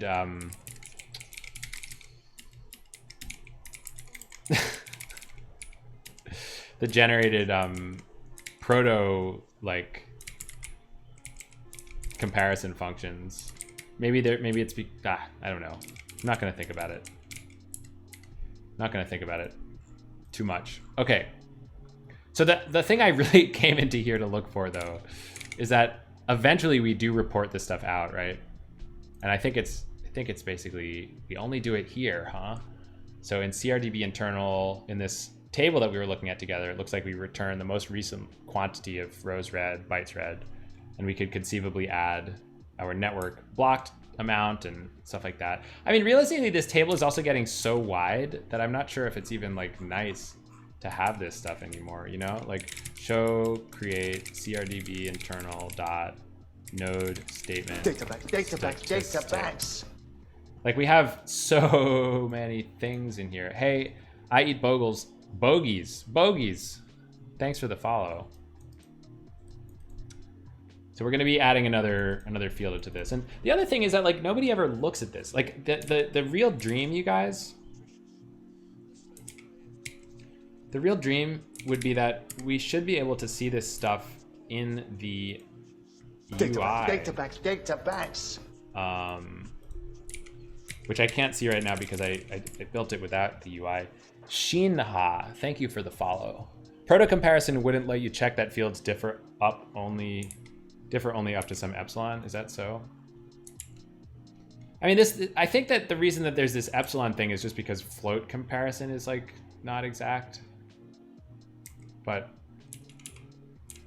so in app stats, Is there like an equals thing here?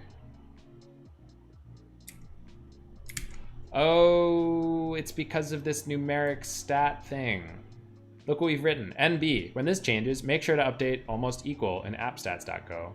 Numeric stat keeps track of two running values, the running mean and the running sum, the square differences from the mean. Da da da da. Okay, I don't know. How long have I been coding in Go? Like 4 years.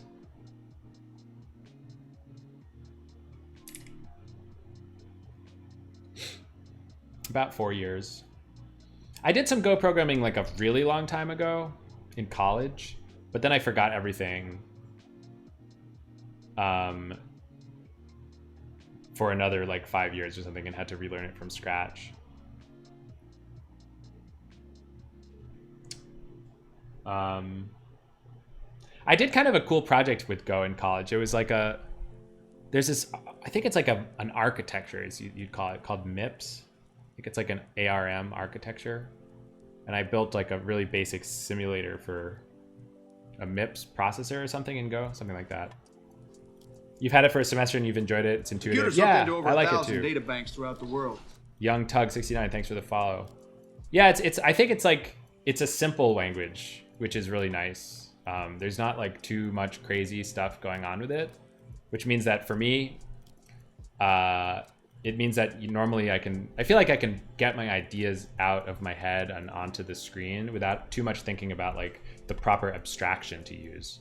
Whereas with a programming language like Java, I feel like I spent a lot of time thinking about the right abstraction to use, which is sort of, I don't know, sometimes it's a waste of time. Sometimes it's a good thing to do to like think of a good abstraction. I don't know, it depends, I guess, but you could definitely spend like too much time doing that sort of thing if you're not careful.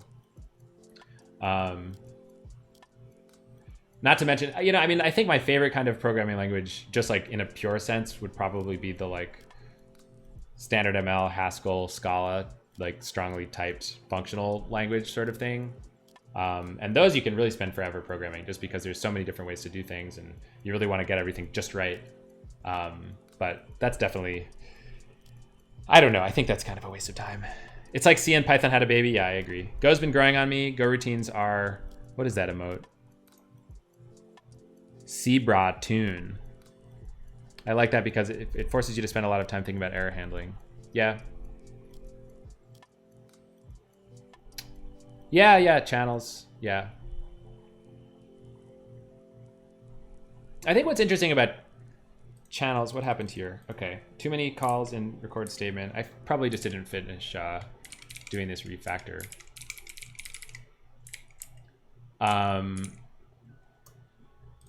I think that channels are like, I don't know.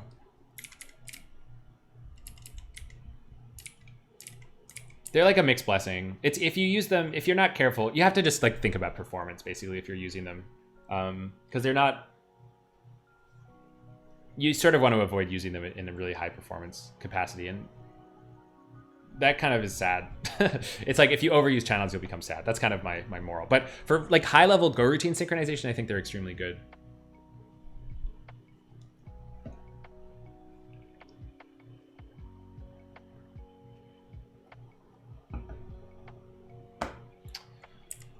Okay, so the reason I'm recompiling this is just so I wanted to show you what these statement statistics look like on the web, because I think it's really nice, and you could imagine adding these statistics to the web in a way that's pretty compelling, I think.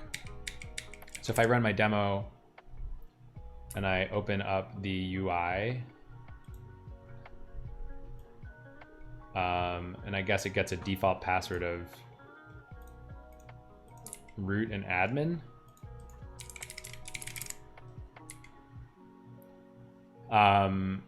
If you go to this page over here called statements,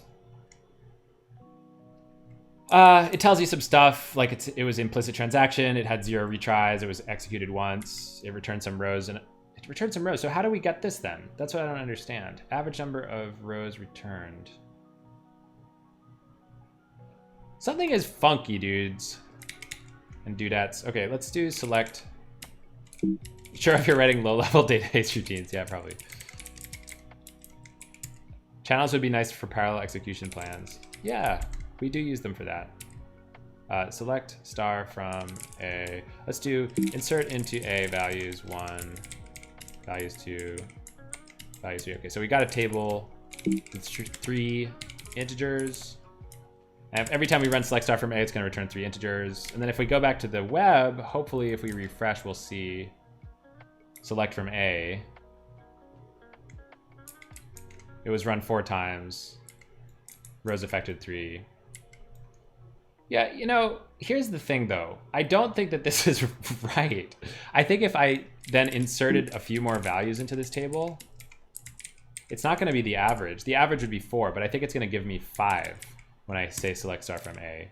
Not the average, but the most recent. It gave me 3. Okay, it is doing the average. What the heck? Where's that happening? Now I'm so confused. Because I thought that what we were editing...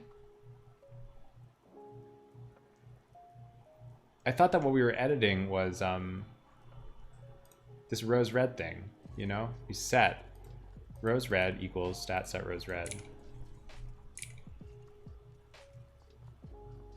Do we at some point like divide this by some other stuff? Is that how that works? Where is this from? Rows affected? Is that different? Rows affected? What if I just search rows affected? No. Rows affected? Is it different? Is it just different?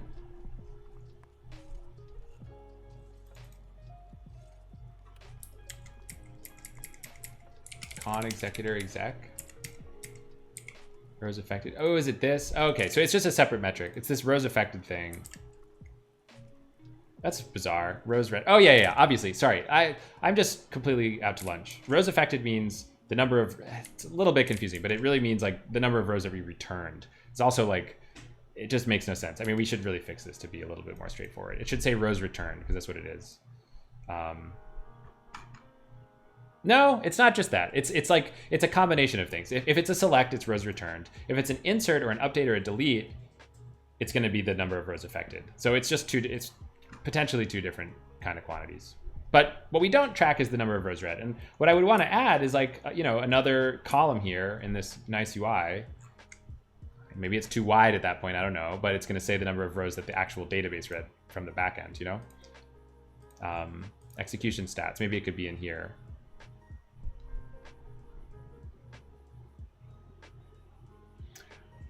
Rows affected / returned. Yeah, that's a good call. Why would rows affected be 1 since each insert you ran only added 1 row? Right. So I was just looking at the select. That's what I was interested in, not the insert. It makes sense that the insert would always have rows affected 1, but the select, it's in between 3 and 5. And you can see this is actually kind of neat. You guys look at that.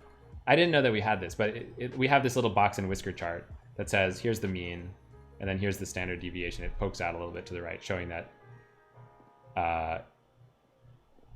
Is that what it's showing? I don't know. It's showing that like we saw a bigger value than the mean, essentially. Who knows statistics? Not me.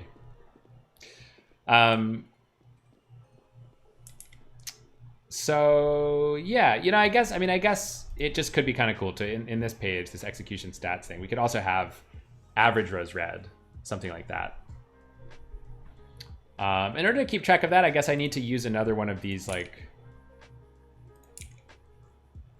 these things, a numeric stat. A numeric stat. It keeps track of 2 running values, right? The mean and the running sum of squared differences. Using this along with the total count, we can compute variance. So realistically, I mean, I feel like this bytes read, rows read should also be included. They should also get a numeric stat and not just an int64. That seems like it would make a lot more sense. Maybe we can make this change all at once. That could be kind of a nice update. So let's go back to appstats.proto. And so instead of keeping track of these things as int64s, we're going to keep track of them as numeric stats. And we're going to actually, I think what we need to do is like no longer use these numbers 13 and 14 here, because then if you had 2 nodes running different versions, the old nodes would be confused and they would probably crash. So I think what we need to do is like say reserve 13, 14, which means that we're no longer going to be writing anything to 13 or 14, and instead put them down here. Protobuf is pretty cool, you guys. I don't know if you know about Protobuf, but it's a pretty nice way to do serialization to make it in circumstances where you need to have backwards compatibility in your formats.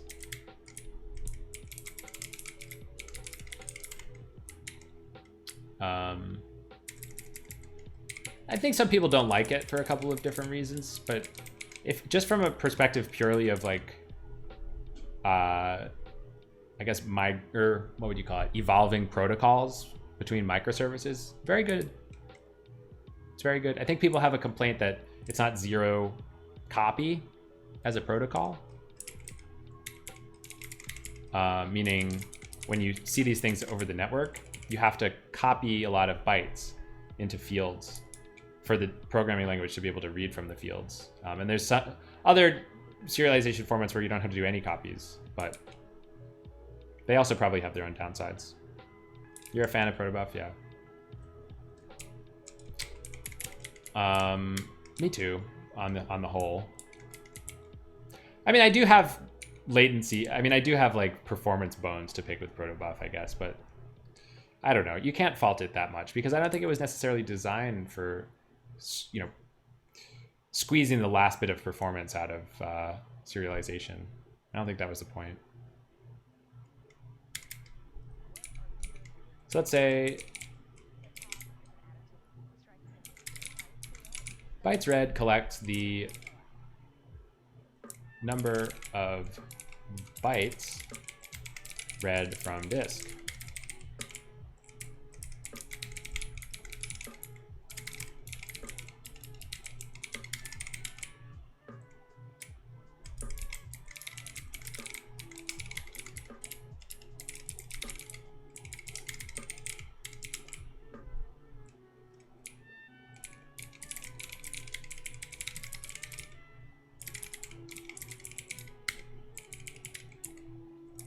Cool.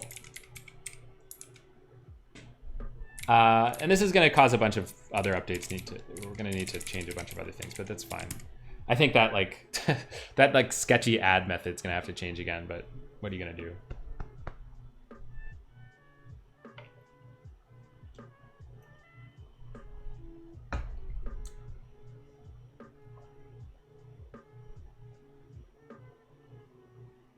Cool. Okay, so this is now updated. Now, if we go back to this app.stats file, presumably we should see a bunch of red. Guess we don't, because you can still use equality methods on these things, but we just need to change them to almost equal, I guess.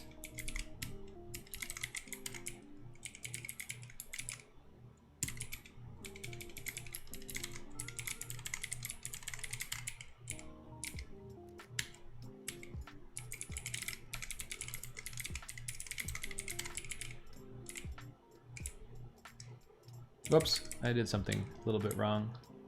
Network bytes read. Oh, and they also all need to take this epsilon thing. This is a little bit sketchy. Definitely a little bit sketchy. Almost equal other dot network blocked ns eps. All right. And then, yeah, we can use this add thing, which will now keep track of all the statistics sort of in a better way. Other.bytesread, s.count, other.count. Okay, this is also sort of screaming for a little macro, but there's just 3 left of them, so I don't think it's worth it. Other.rowsread, s.count, other.count.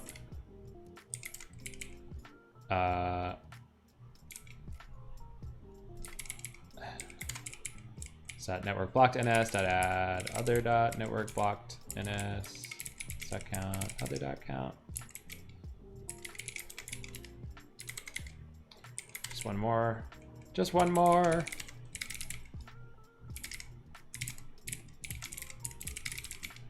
All right, we did it. We did it. Get rid of this stuff. We move these up here. How big is epsilon when almost equal is called in the tests?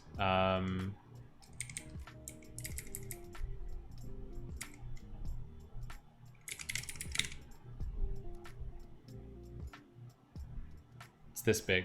4 zeros and a 1.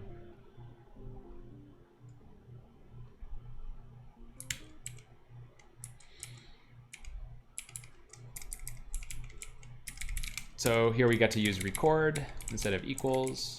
s.data.count.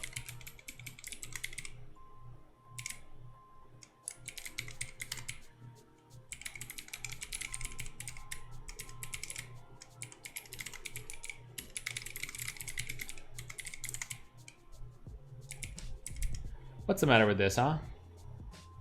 Cannot use type int64 as type float64. Ooh, good point. Well, we'll just make it a float64.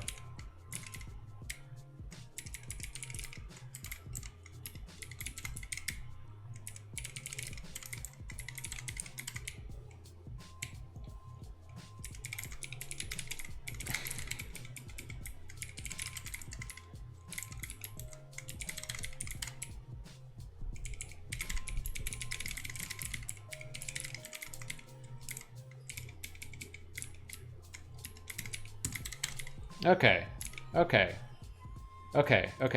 Cool. So we've done that. I think that's all that needs to change because I don't think we were using this anywhere. Oh, no, there was one spot in which we were using it, which was in this CRDB internal thing, which now presumably is messed up. So this needs to say it's a tree dot. Oh, we need to change it to a float. I think that's a little sketchy, but I don't think anybody really reads these things realistically, so it should be probably maybe fine. And we'll say, ooh, and they all have a mean and a variance. Is that even useful? I don't know. Lithium, what's up? How you doing?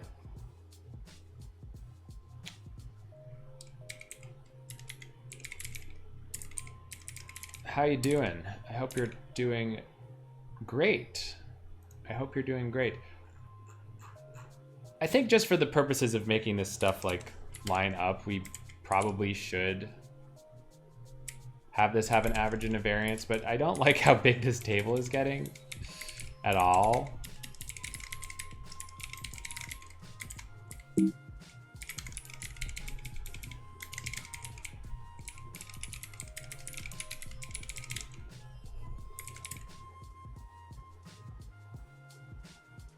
Geotypes in CRDB, yeah, we're adding them. I'm not working on that, but some people are. It should be cool. You're waiting, your wife is waiting for you to finish working, so you won't be able to stay much. Okay, no worries. Thanks for dropping by. Lat is latency. Did I do something weird? Did I do something wrong?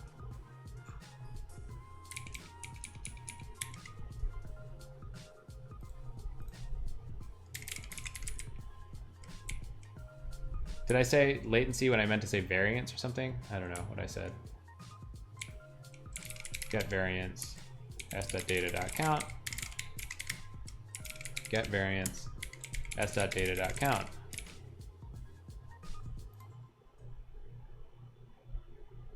Yeah, I'm not sure.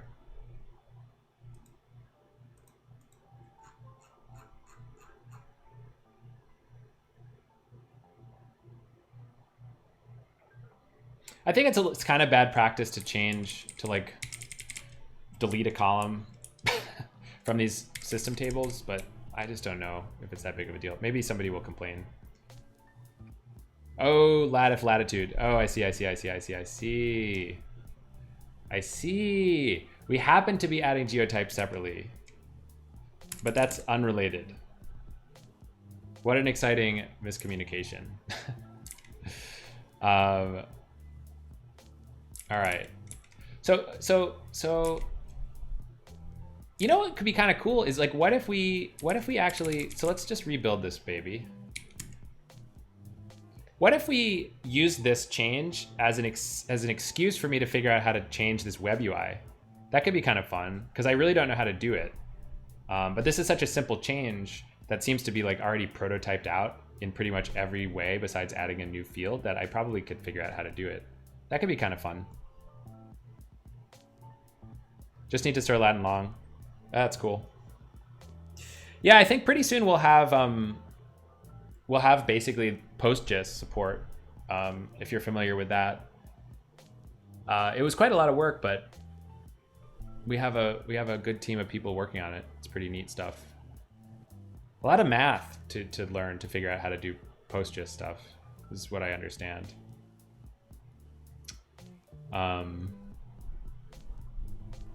Bounding box calculations, distance calculations, figuring out how to make these like, yeah, boxes and stuff. I don't know. It seems complicated. Do it. Yeah, I'm gonna try. Data structures to the bounding box. Yeah, exactly. It gets complicated. I don't know why this thing takes so long to recompile. I think it's because since I changed the proto buffs, everything like freaks out and has to like redo a bunch of crap. The R tree.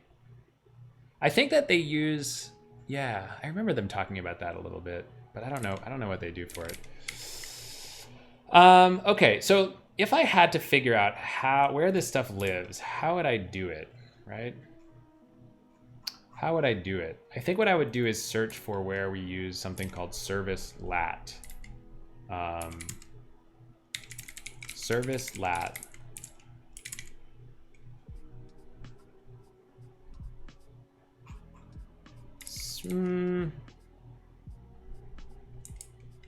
Or maybe I could, maybe it's like, because I know that in the front end it turns into JSON somehow.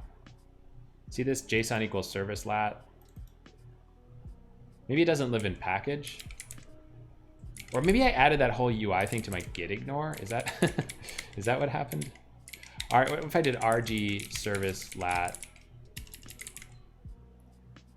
Oh god. I shouldn't have put that in the background. It's impossible to see what's going on.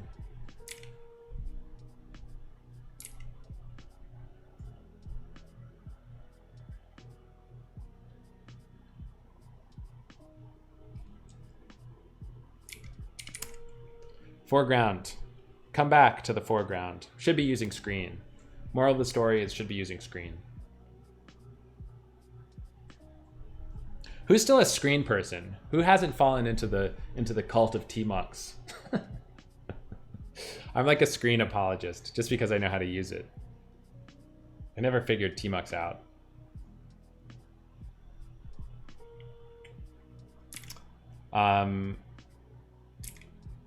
Okay. So if we look in service, in package UI for service lat, nothing?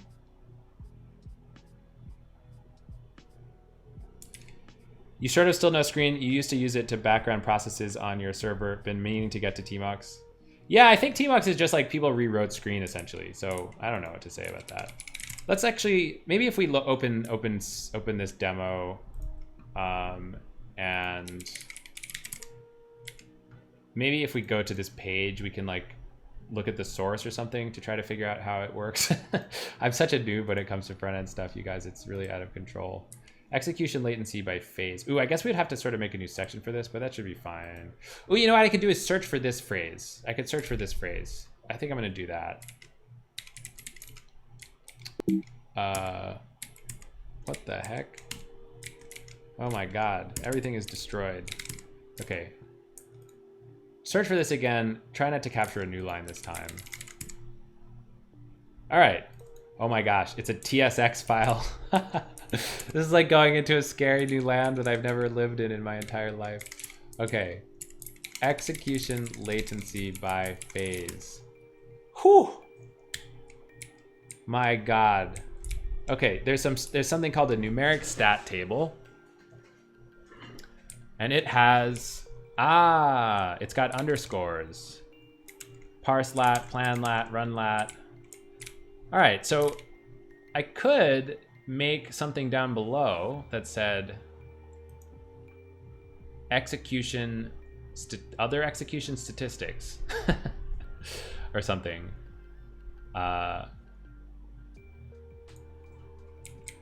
Summary card.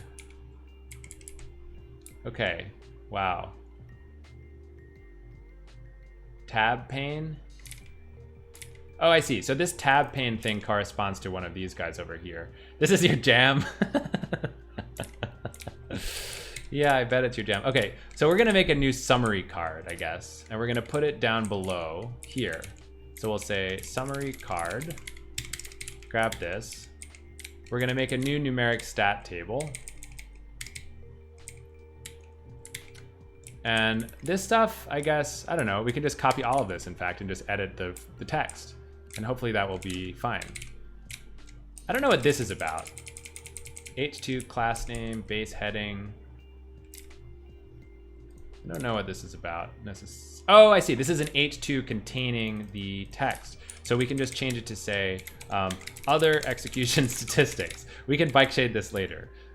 Statistics. Numeric stats table tooltip. So we'll call it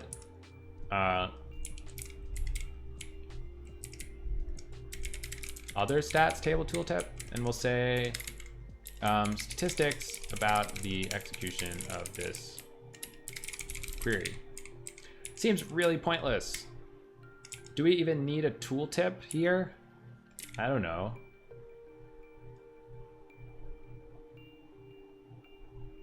I feel like the answer is no. No tooltip for you. Goodbye. Okay, so now here what we're gonna have is we'll have a statistic. So instead of saying phase, we'll just say statistic. Stat, maybe. And then instead of saying latency and deviation, we'll just, instead of saying latency at all, we'll just say mean, I guess. Because the quantity is just gonna be, it's just an abstract quantity, I suppose. So we'll say stat, we'll call it the measure latency. Wait, where is that showing up? That doesn't seem to be really showing up anywhere. Or wait, did it say mean latency before? Where did mean come up? Whoa, oh my gosh, this is like a whole thing. Oh my gosh, okay, it's a React component that has, these names are baked in. Oh boy, so I have to make another component? That's not good. Really, I want to be able to pass these things as arguments or something, but I have no clue, 0% of a clue how to do that. So I think I just, what I don't understand is like, what are these things corresponding to? I don't really know. It sort of seems like they're not showing up at all. So I'll just avoid touching them, I guess. Whatever. Stat, title is stat, measure is just gonna be, I don't know, nothing. Count is gonna be count. Format, format is just gonna be V, I guess. I don't know. Is this coding? I don't know how to code in React, you guys. 0% clue. So here are the statistics we actually want. We want rows red. We want bytes red. We want network bytes red. I guess this should really say disk bytes red.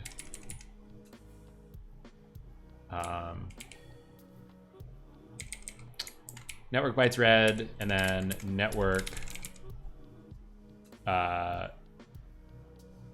network blocked duration. Now here's another problem, is that like this particular guy over 1,000 data is banks actually throughout going to the world. be needing to be displayed as a duration, and these ones need to just be displayed as like regular quantities, so that's going to get a little bit messed up, but oh well.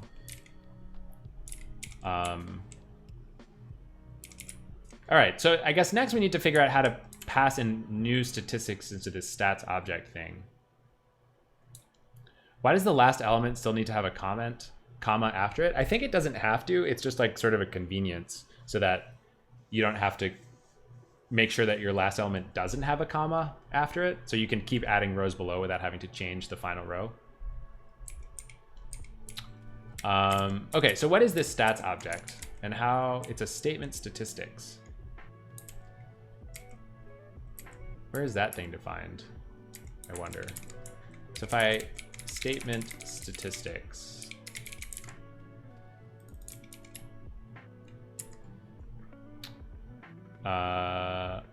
source util app stats. I need to get like an editor that knows how to jump around in these files, because mine will not do that. It's a big problem for me. It might already be a deserialized. Yeah, maybe.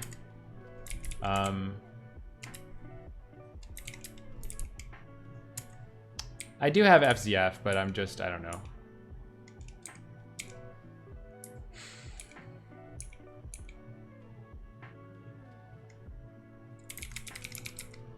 So here's statement statistics. Export type. I see. So you're right. You're totally right. You're 100% right. It's something called an I statement statistics, which I think is auto-generated from the protobuf, which is great. So that means I think if we try to find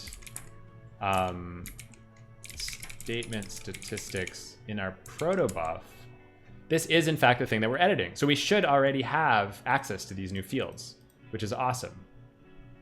That's very awesome.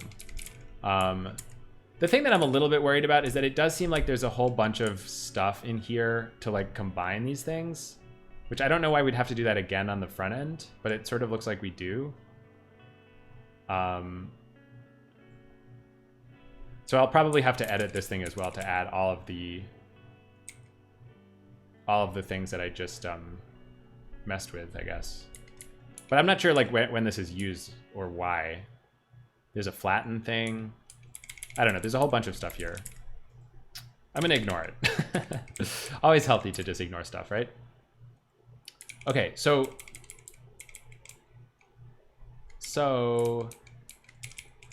all I would have to do then is just edit this stuff to be the right name, which I guess would be rows_red, bytes_red.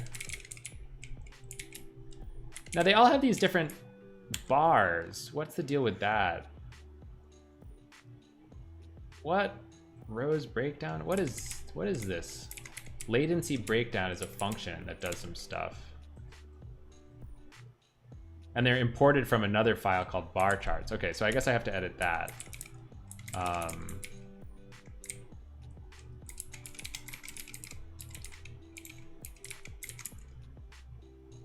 No.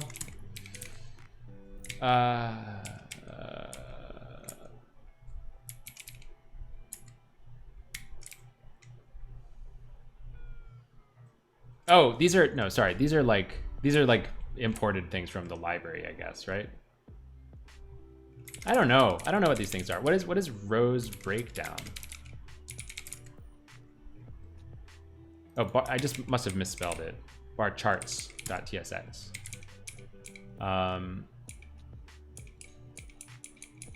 Okay, this has a whole bunch of stuff in it too. I see. So here we define these bar charts, I guess, right? Rows breakdown.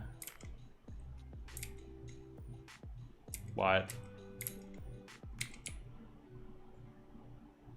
Oh, latency breakdown, right? That's what I was looking for in the whole first place. So what does latency breakdown do? It does so much stuff. Holy crap. What is all this? I guess it makes sense that there's like a bunch of front end logic to do to parse these stats apart and like do stuff like to make those little box and whisker charts and stuff like that. But I'm just surprised at how much is done here and how much seemingly very, very similar repeated code I'm gonna have to, oh my Lord.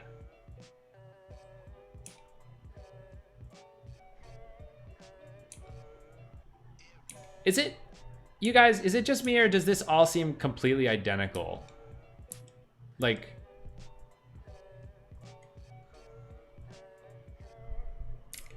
oh, I think I know what's going on.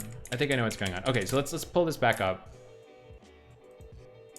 I think oh, it's because it's super complicated. Look at what it's doing here. It's that in order to make these bar charts look all nice, what we do, and you can't really see here because this one spends most of its time in run, but the idea is that like, if there's a bunch of parse, it would like kind of be here, right? And then below it, there would be a bunch in plan here. And then below it, there would be a bunch in run here. So they're supposed to be sort of laid out side by side like a cascading waterfall-y thing. And that's, I guess, why this has to be really complicated. But that's sort of unfortunate for me because it means that I have to like, I don't know, figure out how to do like a normal version of this myself. Kind of sad. I guess that's fine. I'm a little bit scared. I really think I need to figure out how to open this in a normal editor, honestly, and not, or like install like TSX stuff into my Vim, which I don't have right now.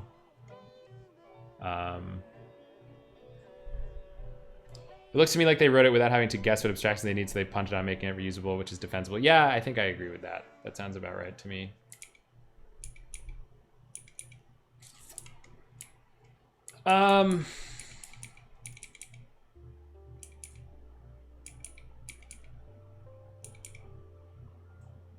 Yeah, I do have FZF inside of my Vim, actually. I just keep forgetting to use it. You could render the metrics as plain text for a start. That is a good call.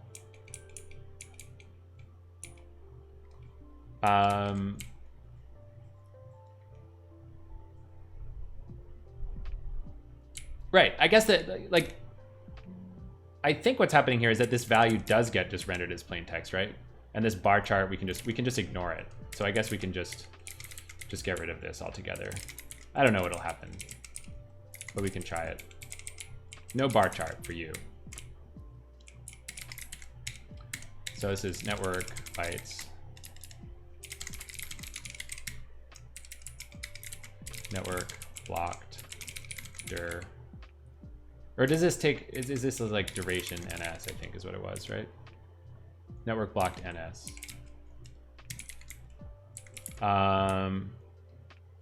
Okay, well, I don't know. Make build. I don't actually know how to recompile the UI without recompiling everything. I'm sure there's a way. I bet there's like a watch, but I don't know how to do it. I should probably figure that out if I keep hacking on this front end, because this is pretty slow.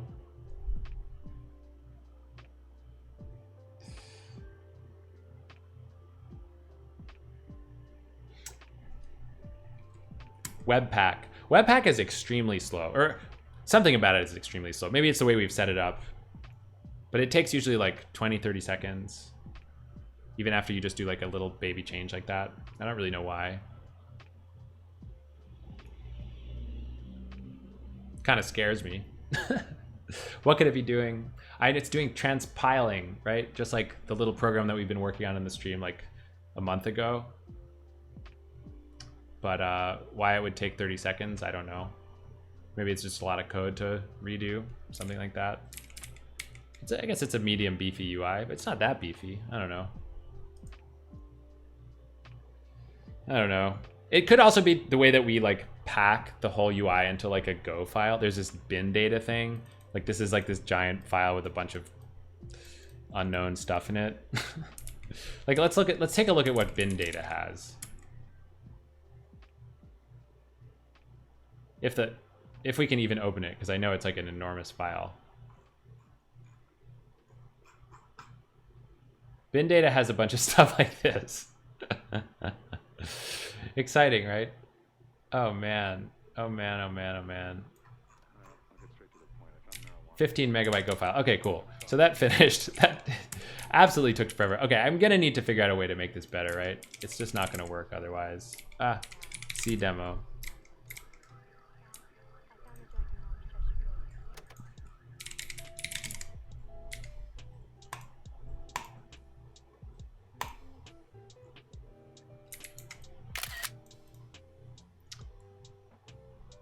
It's not assembly. No, it's just like, I think it's like a binary packed like set of JavaScript or something like that. There's a new bundler called ES-Build written in Go that's a lot faster, but it's not as configurable or as battle tested.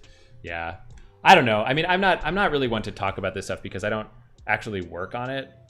So I can't really make any judgments myself. Okay, so this makes sense that this would have had nothing because it didn't read any data. So maybe we can just make a quick, you know what we should do is instead of doing demo, which makes us reset everything up each time, we can just run the server as normal. Come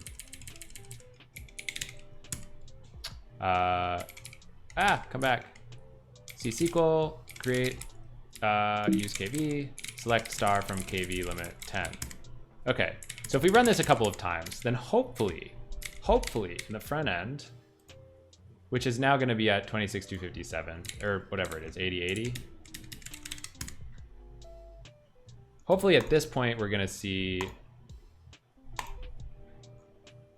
okay, we see 0. That's not that surprising.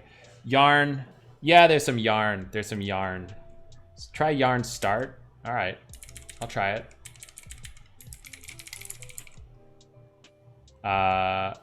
find.grep package.json. Oh my lord. The computer's hooked into over 1,000 data banks throughout the world. Yo, Dr. Buckwild, thanks for the follow. Yarn start.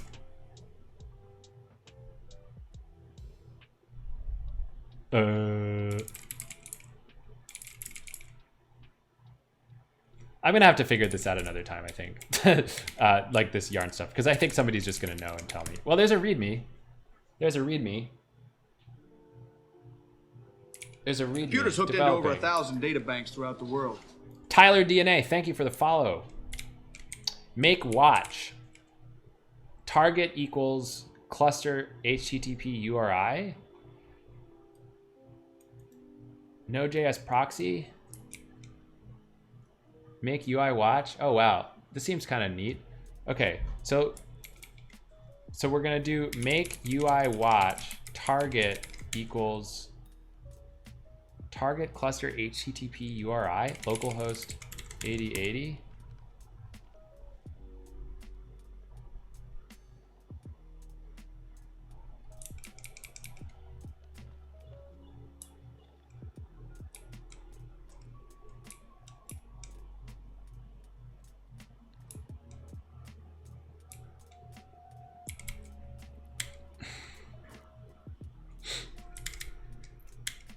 And then I guess I do, maybe I also need a server running somewhere else. That seems likely, right?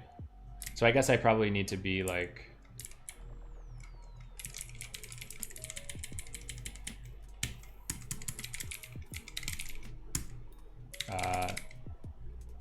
start.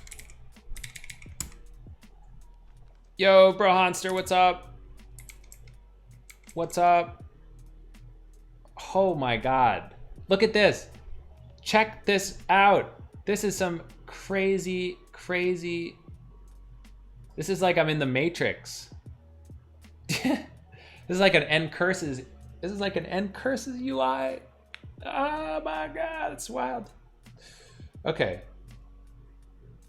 Do I always stream Sunday nights? Not always. I don't know. I'm trying to do it every Friday and Sunday. That's kind of my current goal. It's my goal. We'll see if I keep it up, because I keep failing to do Sunday. But I think maybe if I pin a time, it's always 6 p.m., then I might be able to do it for realsies. Okay, so if I do that, and then I also run this other thing.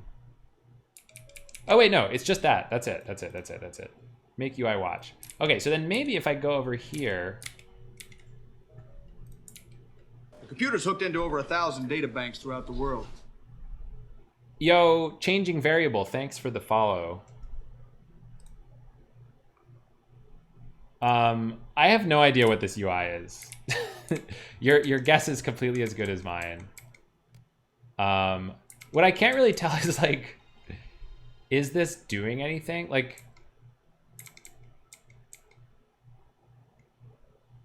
it says it's okay. So it's saying that we've created a simple Node.js proxy to accomplish this. It serves all the requests for web resources out of the code in this directory while proxying all API requests to the specified node. Okay, fine. So then I think if I go ahead and edit anything like this TypeScript stuff, if I go ahead and edit, oh, localhost 3000, for real?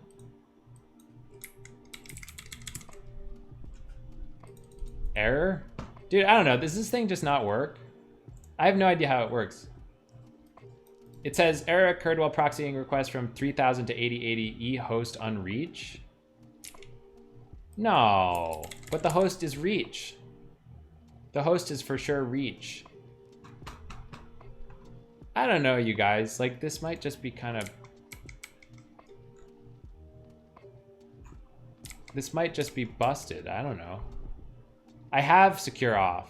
I have secure off.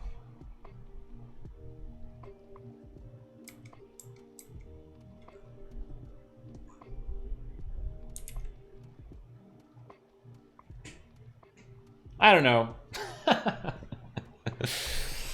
I don't know. A janky URL? Yeah, maybe. Maybe that's it. Maybe if I do like HTTPS, HTTP localhost 8080. Sartak is a front end extraordinaire, so he's been keeping me positive. So Brohanser, by the way, here's the plan. Here's the plan. Here's the plan. We're going to add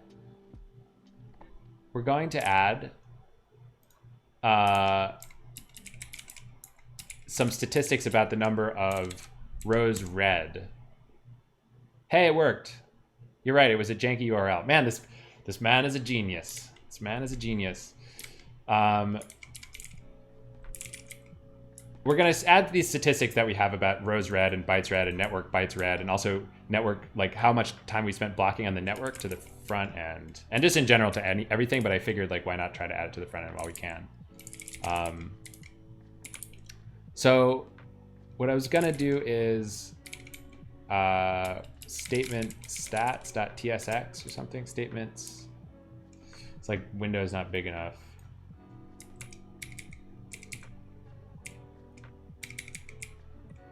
Statements details, right?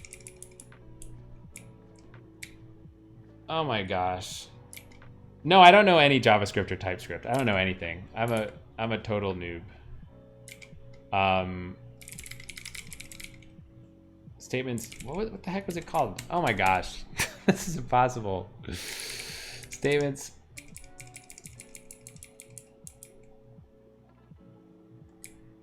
Okay, CD source views. CD statements. What do we got? What do we got? We got statement details. That's what we want. We want statement details.tsx. This was it. What are those emotes? C-bra. Dude, who is chess bra? Who is chess bra? I need to figure out who chess bra is for sure.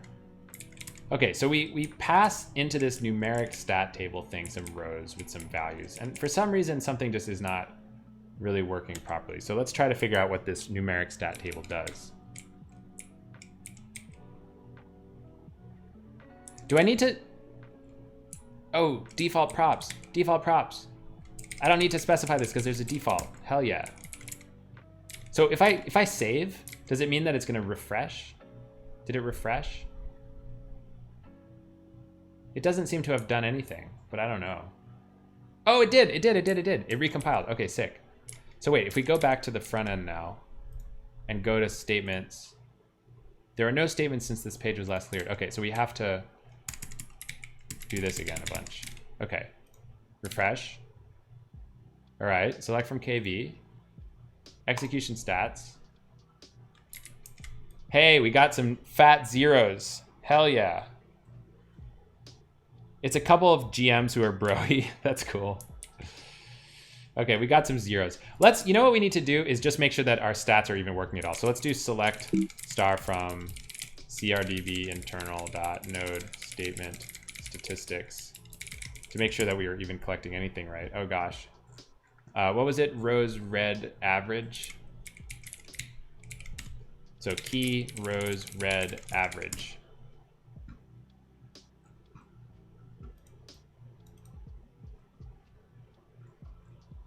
Dude, why is there so much stuff in here? Here we go.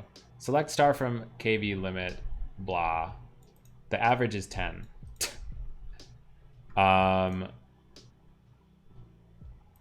We got 10. We got 10. Okay, so that's a good number. And let's check to see what the rows read variance is out of curiosity, because that should be 0, right? It's 0. Okay.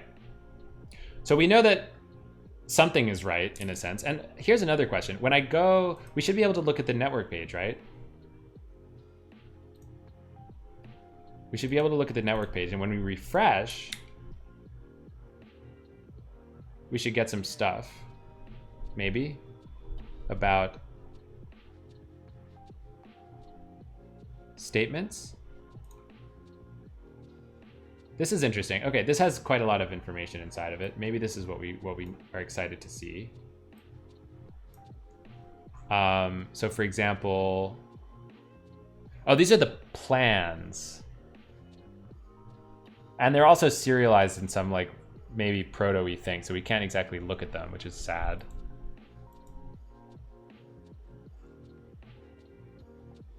Okay, well that doesn't really help us, unfortunately, because we can't read this as human beings. Okay, well that's fine. That's fine. We'll just need to learn a little bit of how to use this front-end technology in order to just print out the basic value, right? How would we do that? How would we do that?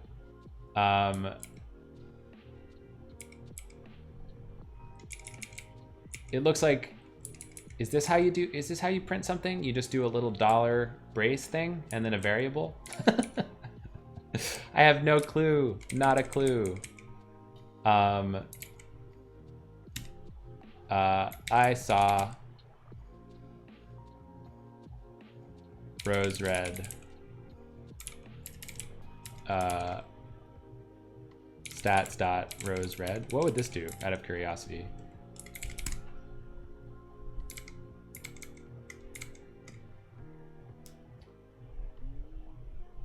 After module optimization. Wow. Okay. So if we refresh now, I get a $sign. Okay, that must not be right. That must not be right. What did this person do up here? Oh, it's in quotes? Does it need to be in quotes?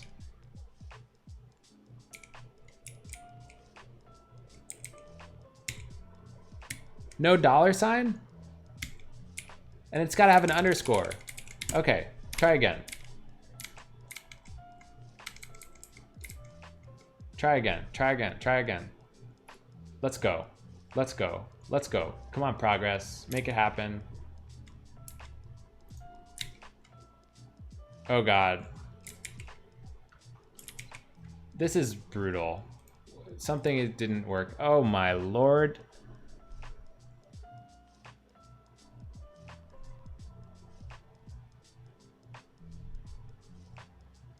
Yo, Tyler, we're working on trying to add some more execution statistics to a database.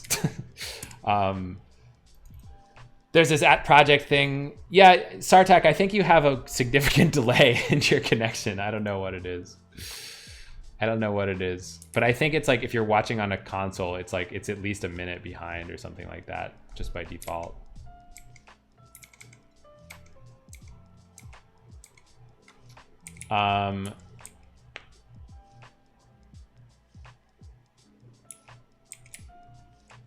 Yo, what's this? Failed what? Like what is all this?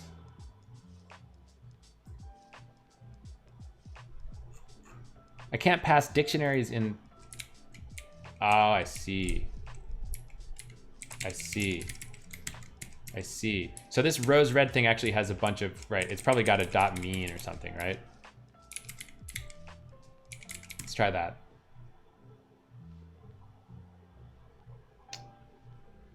Wrap your text in a div. I don't think I need to do that.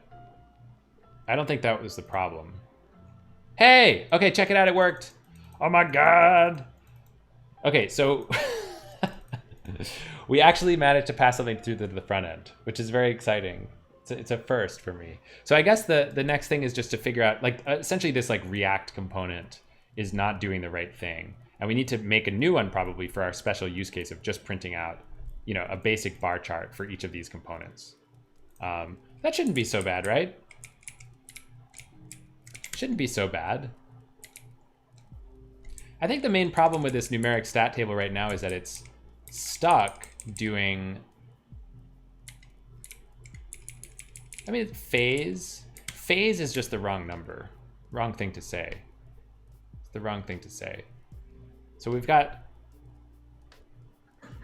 I think what we would really want to do here is maybe pass this in as a prop. Is that how to pass an argument to a component in React? Is props the proper thing to do? Like really we want to have, I see there's a title and a measure. Oh, maybe we already have this capability actually. I just was expecting to see one of these say, you know, title instead of just saying mean, you know? How does this work? Title phase measure latency.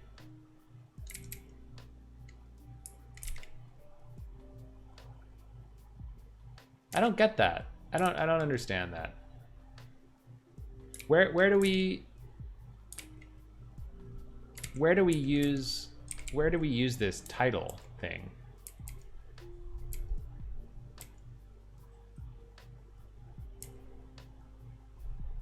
A prop is about equivalent to a named function parameter. Okay, cool. Well, that's really good to know. And is this how you pass a prop like this? Are these things props? I'm guessing yes, because this is saying a default prop is, it has format being something, and we do pass a format in. So I'm guessing these are props, and I should be able to use const rows is equal to this dot props. Oh, is this like destructuring? Is that what this is? Is it saying like rows, get me the rows out of the props or something like that? That's got to be what this is doing.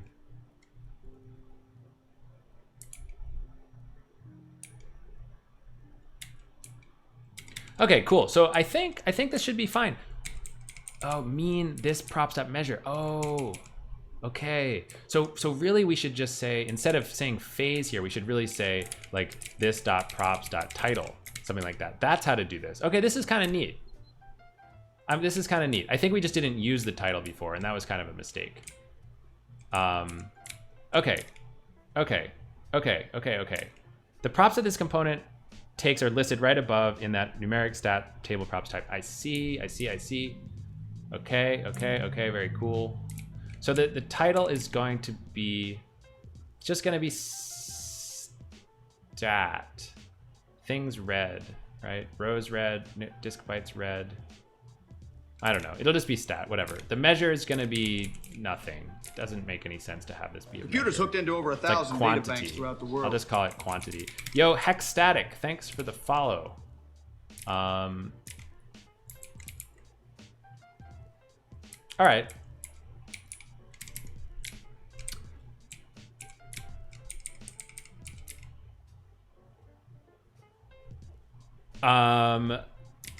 So then we just have to figure out what the deal is with these graphs, and then we should be good. How hard could that be, right? So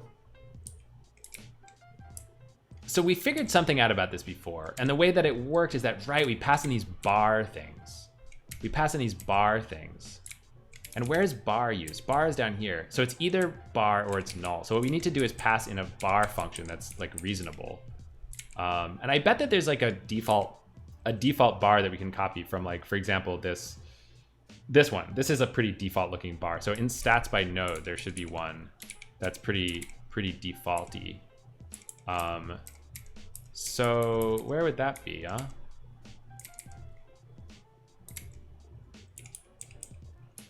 What is this called again? Stats by node. Stats by node. So we pass in, oh, but we don't use a numeric stats table for this. We use something else, the statements sorted table. And that's imported from statements table. So statements table.tsx. Presumably this thing has a bar, right? No? Sadness. Latency bar chart.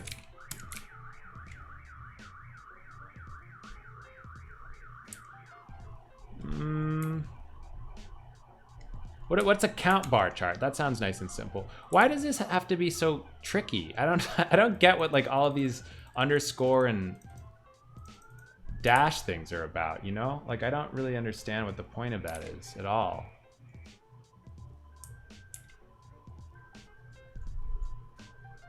Well, okay, here's, wait. There is one last simple one, which is this overall thing. This overall thing looks quite simple because it's not.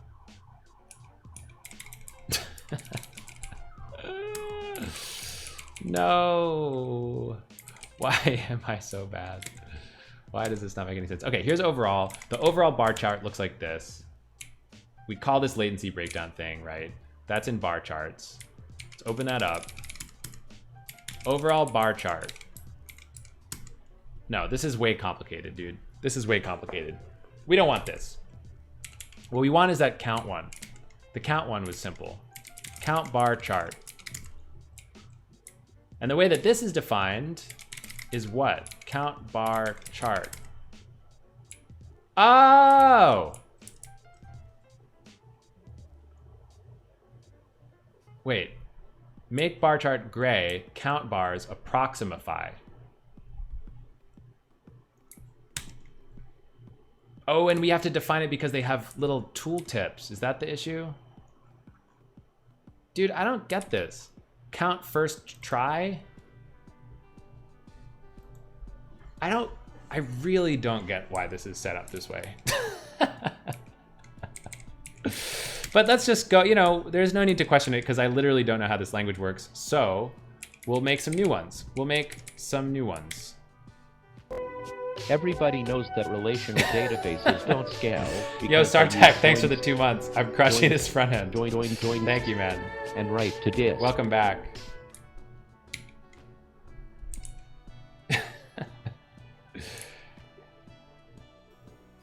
I don't understand why these have names. Like, what is this? What is this all about? What is this all about? These double underscores. Those are class names? Interesting. Okay. It's a CSS class name convention, I see. Josh and Code. Yeah, mostly we do Golang. Right now we are poking around like complete newbies in TypeScript, and it's going okay. I guess, okay, so it's a CSS thing. I see. So the idea is that we want to make a special name for each of the bars so that we can treat them differently or something like that. So I guess I would want to make 4 of them. Rows red, disk bytes red, network bytes red. It just seems like so much copy paste. I don't know. Is that normal? I'm not really sure. And like, why is the prefix of this bar chart like just bar chart, you know?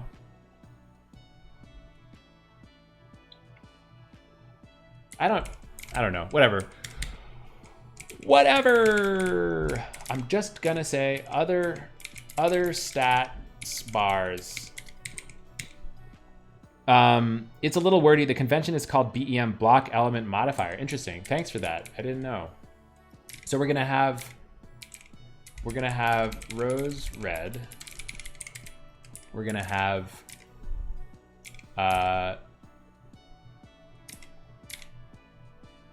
disk bytes red.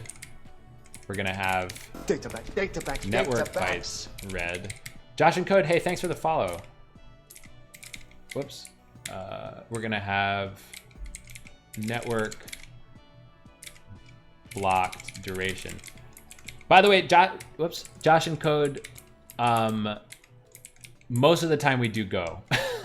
And most of the time we stream on Fridays. Like our main stream time is Fridays, and trying to add Sundays too. Most of the time we do Go. Right now we're not, but hey, what are you gonna do?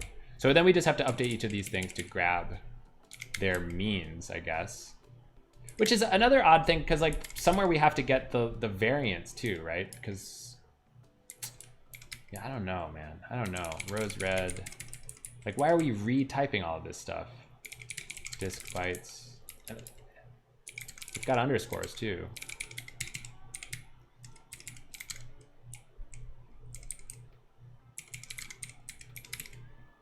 Network bytes red. Network blocked NS. All right, so we've got our other stats bars. And then what's the next thing that we have to do is we have to hook them up somehow, I guess, like this. So we'll say other stats bar chart is equal to make bar chart. Guess we'll keep it gray, whatever, I don't know. And we'll pass in other stats bars. Now what is this about? This is about setting up the way that we print out the values inside of them, I guess. It's awkward because like half of these things are latencies and half of them are like this thing is a latency. It's a duration quantity. It's not really a latency. It's a duration quantity, and these are just abstract quantities. So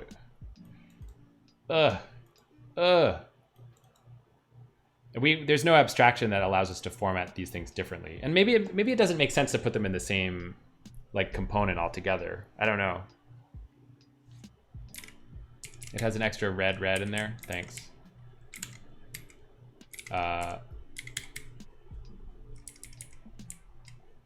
Like, dude.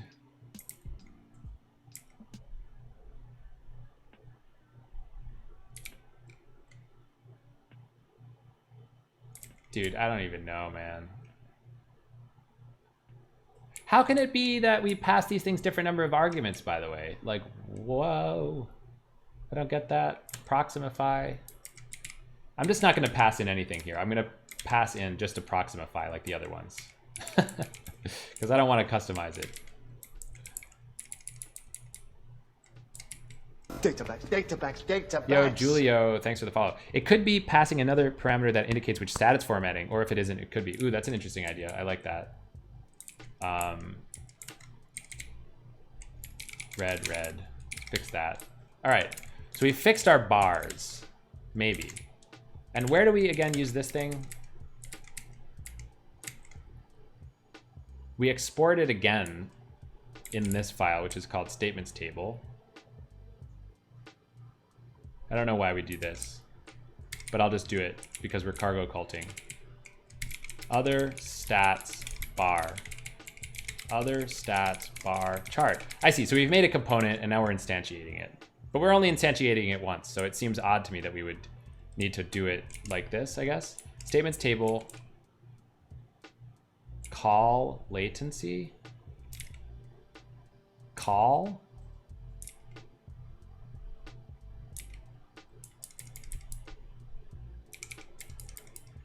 Rows bar?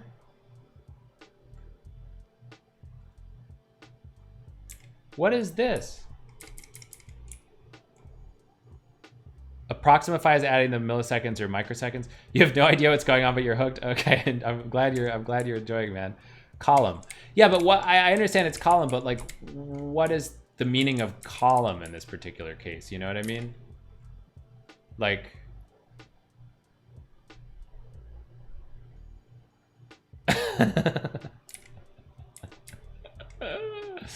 Count bar, dude, I don't know, man. Make common columns. Yo, what is this? Column. I'm out of my depth. Pick me up, mom. Pick me up. I don't know what's going on. It's just an identifier. Yeah, but like, all right, dude, I don't know. Okay, we'll just make this other stats. Databanks. How about that? Yo, not Cersei, thanks for the follow. And what do we do down here? We return a bunch of stuff.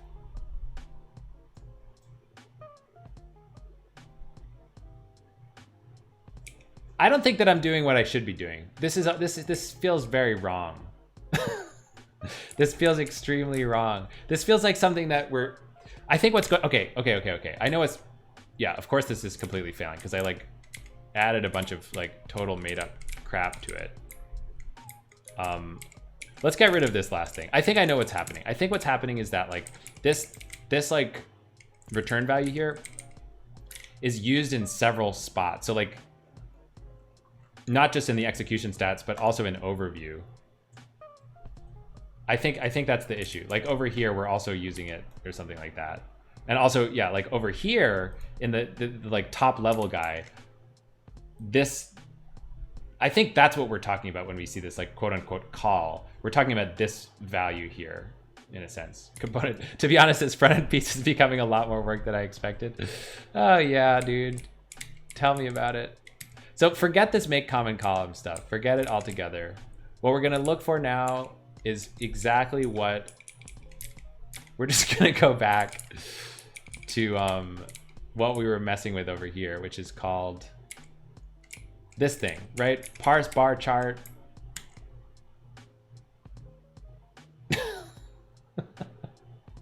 No. We're close. We're so close. We're so close. Do not give up now. Do not give up now. Do not give up.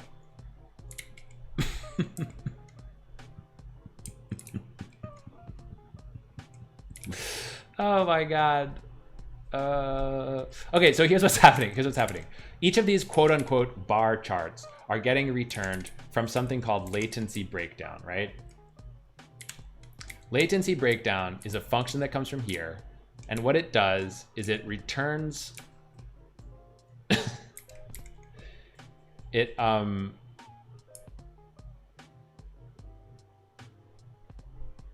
does like a huge amount of stuff. But part of what it does is it sets up, it gets the mean and the standard deviation with these functions.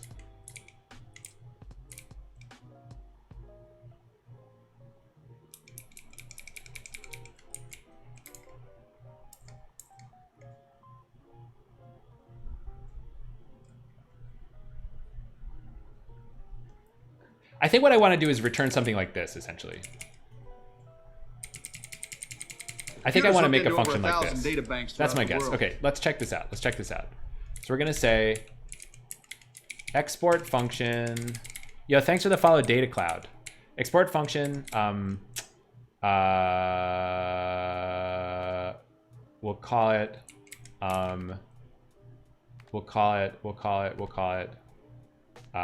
It's just generic, right? Generic bar chart. I'm sure I'm going to regret this badly, but so it's going to take a, wait a minute. What the?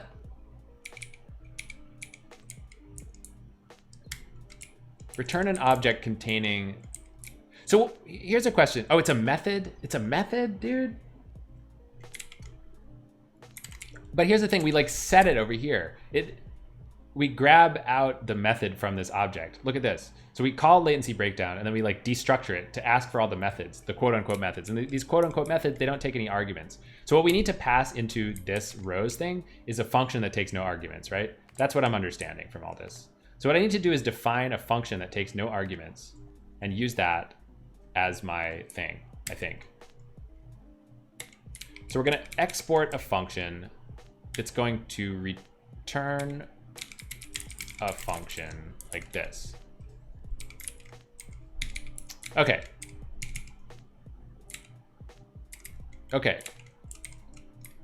So and all we need to do here, I think, is just grab out all this stuff, like so. So we're gonna grab our The computer's hooked into over 1,000 data banks throughout the world. And our standard deviation. Hey, Zellers, thanks for the follow. And we're gonna, instead of, so we need to actually somehow tell it, rather than passing in statement statistics and mean, why don't we just pass in, the actual object thing here, which is it's a what exactly? It's like a numeric stat, right? Wasn't that the name of this thing? Maybe that's called an numeric stat. That would be my guess. Come back. So where's this defined? This is defined in statements response. I collected statement statistics. So wait. I collected statement statistics. So it's in something called... The computer's hooked into over 1,000 data banks throughout the world. Yo, Giuseppe, thanks for the follow. Grep source JS protos for numeric stat. Numeric stat. Where am I now? Oh, I'm just like too far out. That's the problem.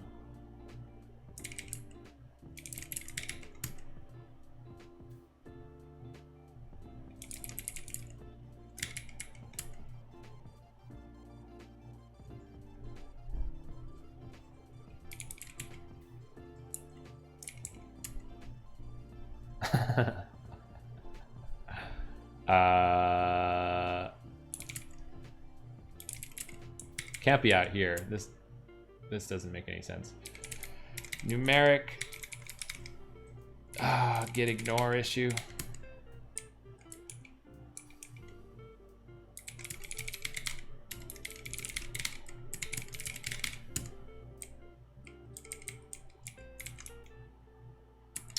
I think I can use, what is it called? Like rg dash, how do I ignore the git ignore?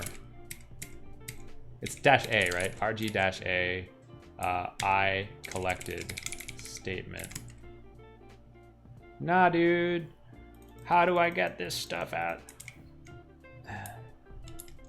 Statements response, maybe? If I just search for that.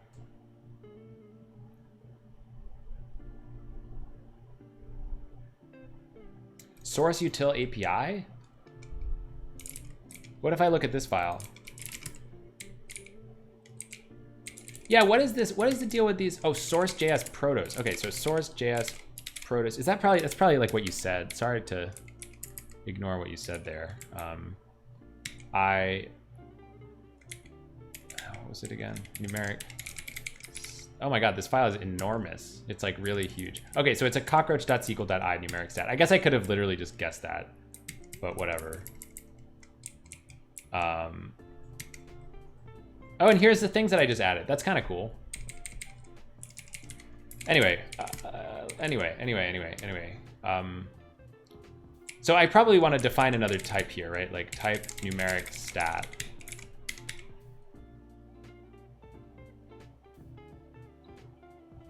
Yo, you found the stream from my post on live streaming. Appreciate it. Cool. Yeah, thanks. I'm glad you enjoyed that post. Thanks for reading it.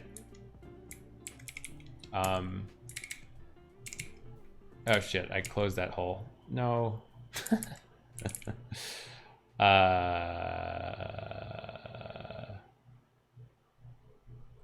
Where was I? Source statements. Source view statements. Wait, you know what's wait. What I need to do is go back all the way up. I need to figure out how to use like a better editor for this stuff. That's kind of my big issue right now, to be honest. But source.js, protos.js. I need to figure out what the like full type name is for this. Cockroach.sql.i numeric stat, right? But like, that's not the same as what I had for the I statement statistics thing, is it? I really don't get these import paths, honestly. I don't know.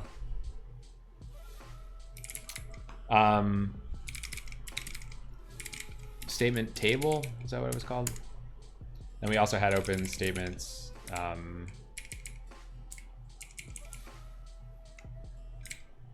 was like bar charts, TSX. Yeah, like I don't know.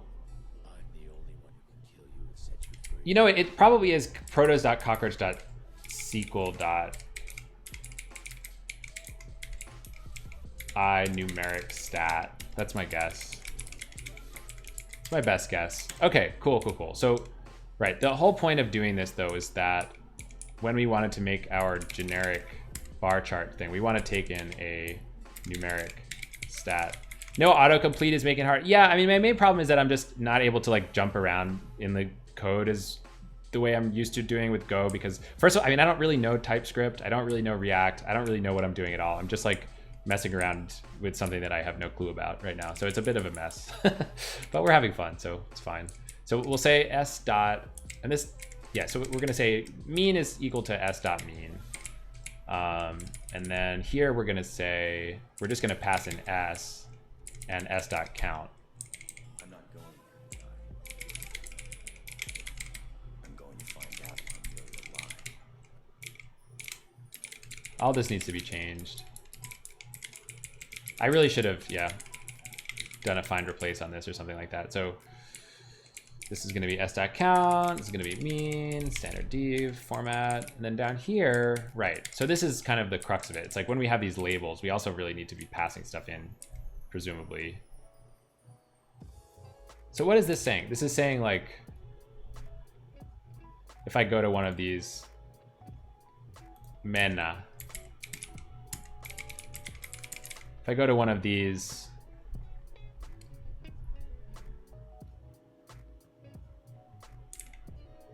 oh, it's all just this tooltip, right? I see. So it's giving me the mean of in milliseconds and the standard div in milliseconds.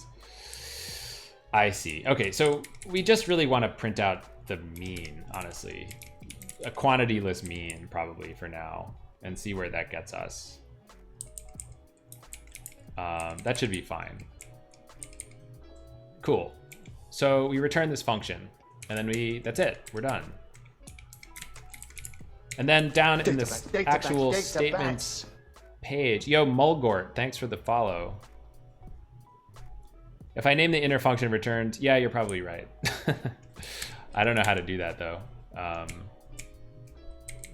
because I don't know TypeScript. But I just say like, I could just name it like make generic bar chart or something like this. I literally have no clue what I'm doing here. Oh, return function. I see. That's an easier way.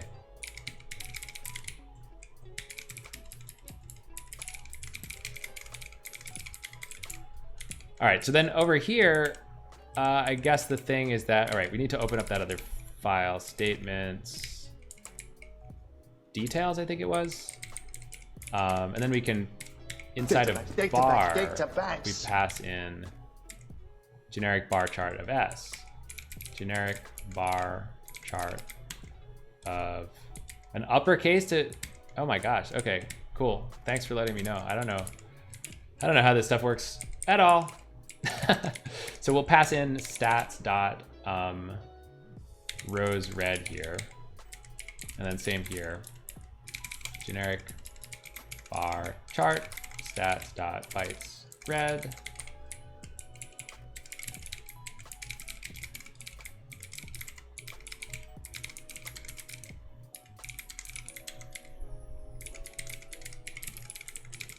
Man, it feels like I should really make another, like yet another more generic way of doing this, since I'm passing in the value in two places in a sense. Like I'm passing it in here and then I'm making a bar chart out of it. But this numeric stat table thing is used by so many other places that I don't want to mess with it. But it sort of seems like there's an opportunity for more refactoring here. All right, let's see what happens. Is it going to work or not? Okay, complete explosion. Complete explosion.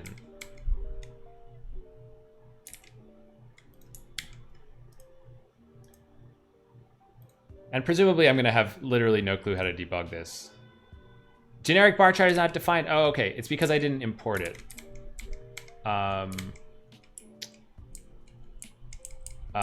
So I think to do that, I just have got to go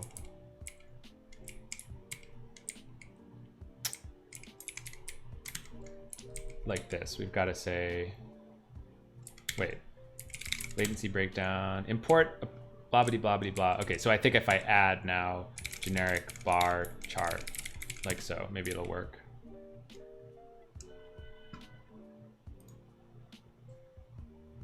Sort of flashed and then it broke again.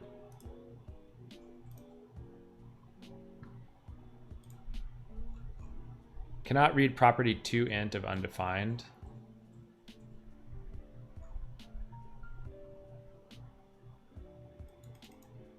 Oh, okay, so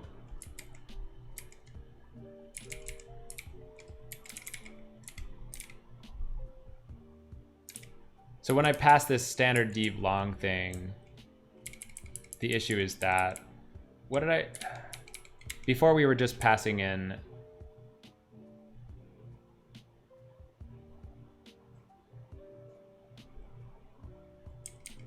it sort of seems like I thought we were passing in that entire the object. What does this thing take? Standard dev long, source util app stats. It takes in a numeric stat, which seems correct. Oh, I see. It's actually the count that's not defined right now. So that must mean I'm passing something wrong from the count, presumably. Let's see what the deal is with that. So we pass in s.count. Is that not right? What used to be here again? It was s.stats.count. Oh, I see. I guess I just have to pass in the count separately. That's fine.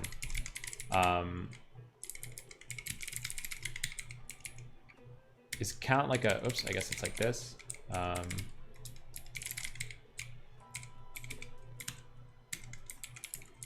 Count number, int is the wrong thing to say. Thanks, dude. So then I've got to pass in comma stats.count, stats.count. See what happens here.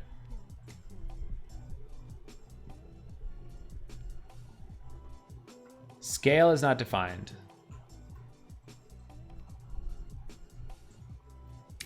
Scale is not defined. What is it these things that are not defined? Oh, I see. It's because I've made a scale. I see.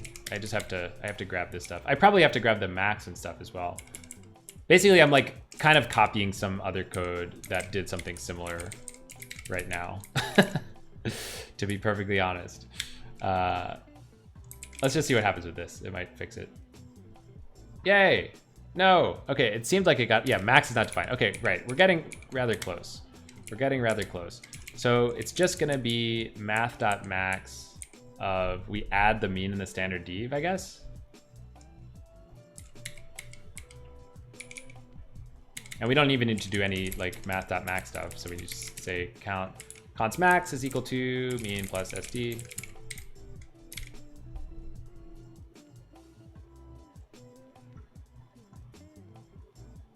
Format is not defined. What is format? Oh, this is where we say we're turning the number into a duration, which I guess in this case, we don't want to do anything like that. We just want to return v. We want like the identity, which maybe there's a nifty way to do that. I don't know. But I'll just say const format is a anonymous function, which is I think what this is, that just returns v. I don't know if this is gonna work.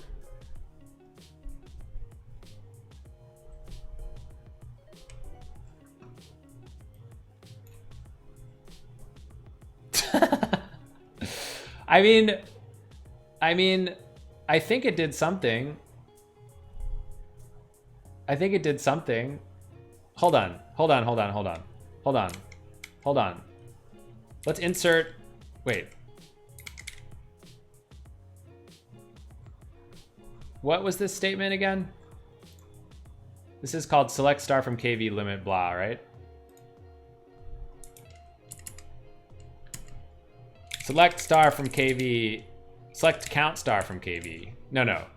We'll do select star from KV limit 20.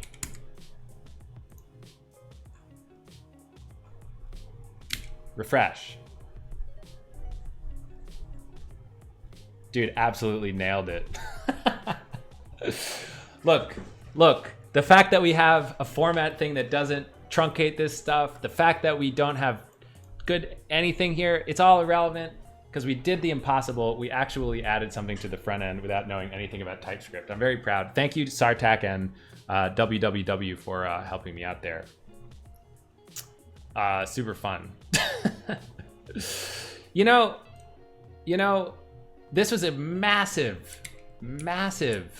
diversion, but it was really interesting. I think I learned some stuff. I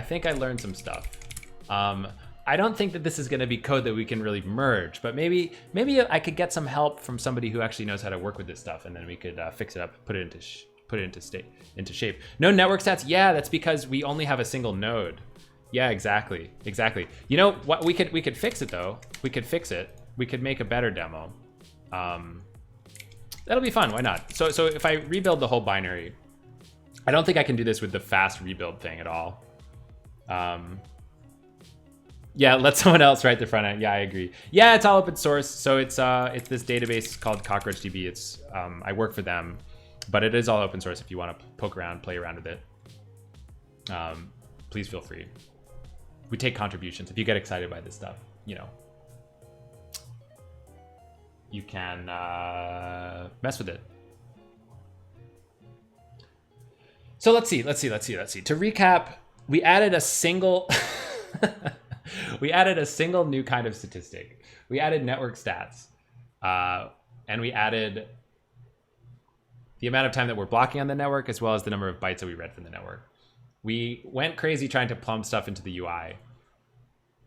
The other goal was that we wanted to add statistics per operator in the SQL operator graph, which we didn't quite get to. But we learned some stuff, you know, and I don't know. I don't know if I'm going to get to, I mean, I'm not sure if I'm going to go back to the operator stuff right now. We'll just have to see. What am I making a PR to my branch to clean up the TypeScript? We could do that. We could do that. That'd be awesome, actually. I'll push this up. And we can see where things take us, I think. That's a cool idea. That's a cool idea. I wanna quickly do a demo to make sure that this network statistic stuff is actually working. Because like ultimately what we just demonstrated was plumbing in or like printing out some statistics that like already existed in a sense. Like these rows read and disk bytes read, they already existed. We just didn't print them out on the front end. So that's basically what I did. I don't know. There's also like weird junk here. There's like extra spacing here. It's not like tabbed in the way this one is nicely. So it's obviously super screwed up, but at least we did the plumbing, right? Okay, so here's the demo. Check this out. So if I do cdemo needs nodes equals 3, and then I do this dance that I did before. So I'm going to create a table. I'm going to insert 100,000 rows into the table. I'm going to split the table into 4 ranges. I'm going to scatter the table across the 3 nodes in this fake cluster. And then if I say show ranges from table A, I should see, okay, so it got scattered just to 2 of the nodes. 2 of the nodes. Okay, still 2 of the nodes. Still 2 of the nodes. It's random. It's just like a little crappy. We should really like make this scatter command be a little bit less than random because we always just want to have these things kind of well distributed. Anyways, okay, so now our table A is distributed across the 3 nodes. Now all we have to do is say something like select star. We can just say select count star from A. And we can do explain analyze on this too, just so we can put all these pieces together, I guess. So I open up the explain analyze, we get this kind of cool looking thing that says what the query looks like on all 3 of the nodes. Table reader number 2 read 3,000 rows. Number 1 read 3,000, or 30,000, excuse me, and number 0 did 40,000. It read, you know, a megabyte over here, a megabyte over here, 1.3 megabytes over here. And each of these maybe, I don't know, spent a little bit of time waiting on their child operators. And hopefully now, if we go up to the web UI, which we've rebuilt into the binary now, we log in, root and admin. I did leak that password via my keyboard cam, but I promise it does not matter. And we go to the statements page. Then hopefully when we see I'm not sure if it'll work since we put this explain around it actually, but maybe. So if I open the execution stats here, it's totally busted. And I think that's because of this explain. Let's actually run this again.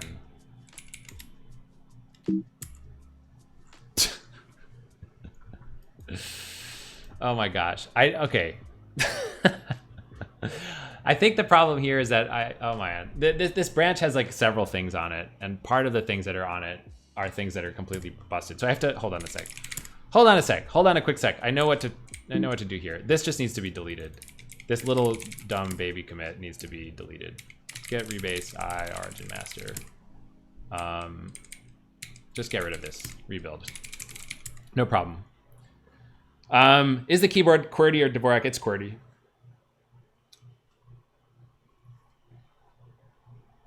It's QWERTY. Okay, one more cycle here.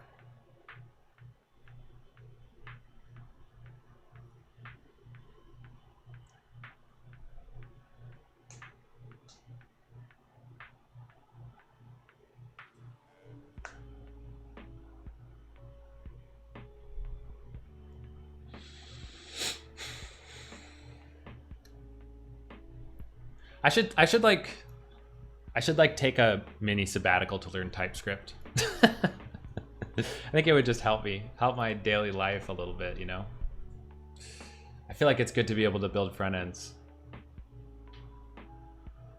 You thought Go builds were like Go build -o binary name? Yeah, normally they are. This thing is like, I mean, this it's just like a big project, you know, it's got JavaScript in it, it's got C++ in it. It's kind of like a giant pile of stuff. So we use make to kind of tame all the dependencies. But normally, yes, it's just going to be go build -o. In fact, you don't even need the -o if you're just messing around. You could just do go build. Yeah, so at this point, it finally got into the like go compiler phase of the build. I think that building the front end is actually really, really slow. That's why we have that watch system set up for development. But I don't think, yeah, it's kind of tricky because I wanted to use this demo thing, which allows me to have 3 nodes. That's the whole point of what I was just trying to do, this 3-node thing. And I don't think that the UI and the 3-node thing would really go together too well.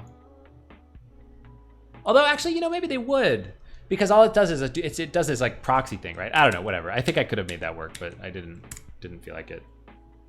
Okay, so we've done this. We're gonna recreate the whole table business again. We'll insert, we'll do our split, we'll do our scatter, we'll do our show ranges, scatter again. The computer's hooked into over 1,000 data banks throughout the world. Yo, Warrior Giggles, thanks for the follow. That's an awesome username. It doesn't take advantage of multiple cores. That's too bad. Okay, so I'll do my select count star from A again. And now, if I go to the front end, which is now on a different port, by the way, since of this the way this demo thing works.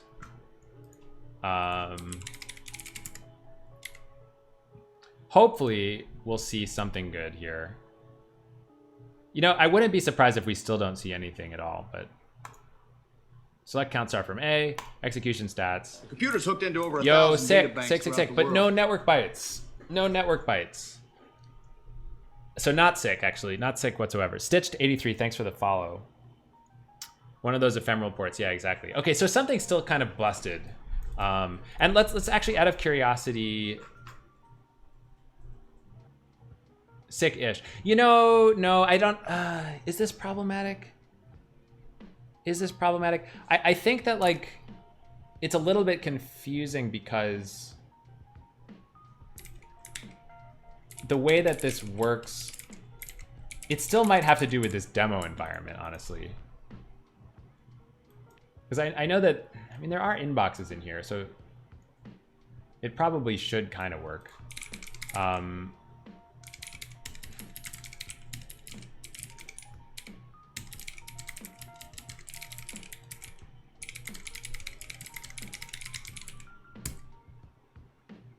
It's the coolest explain. Yeah, it's pretty neat.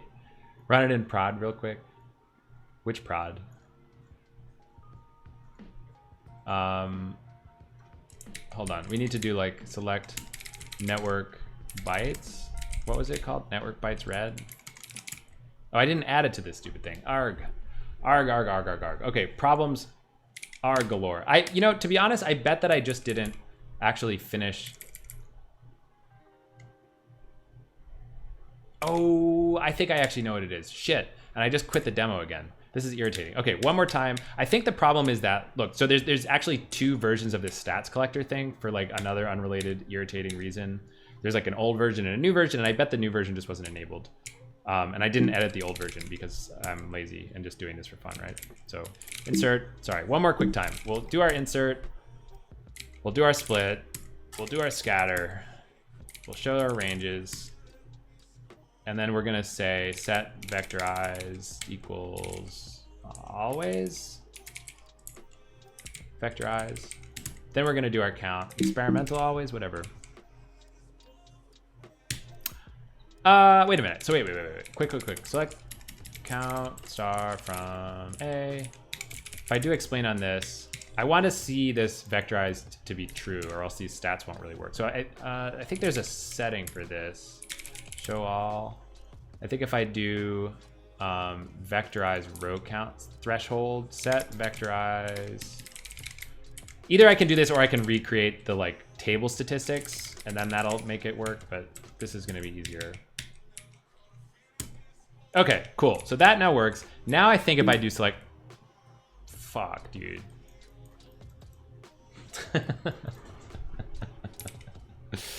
Oh man. Okay, I think okay. So the problem now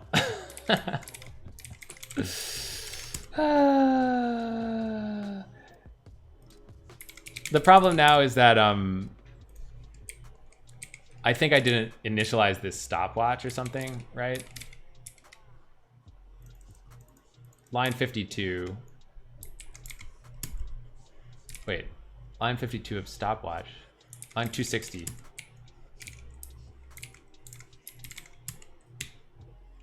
Time source. I think I have to invoke like new stopwatch on this thing, or else it won't really work.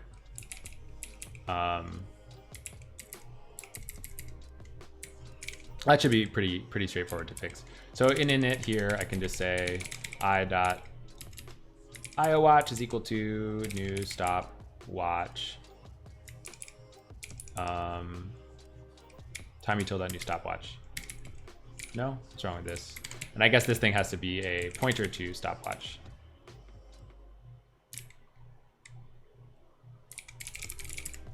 Okay, well, this is at least progress in explaining why we weren't getting any network bytes information. The Go Atomic stuff, yeah, I think it's pretty straightforward. I haven't used it too much myself, personally, but let's get rid of this bin data thing.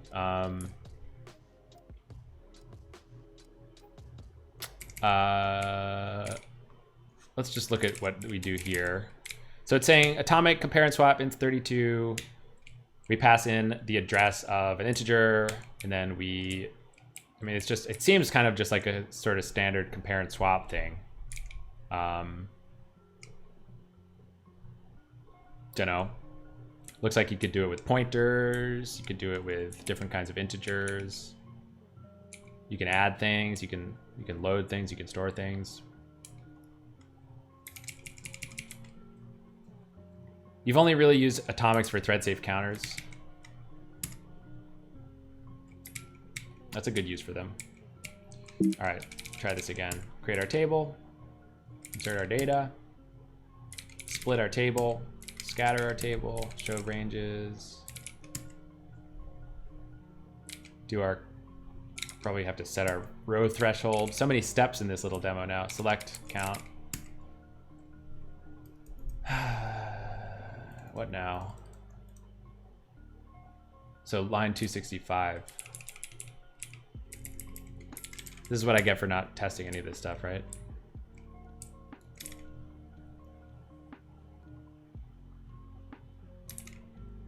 So wait, it's either, oh, I think in the case where we get an error, we can't do any of this. So I guess I just have to put this down here. Something like that.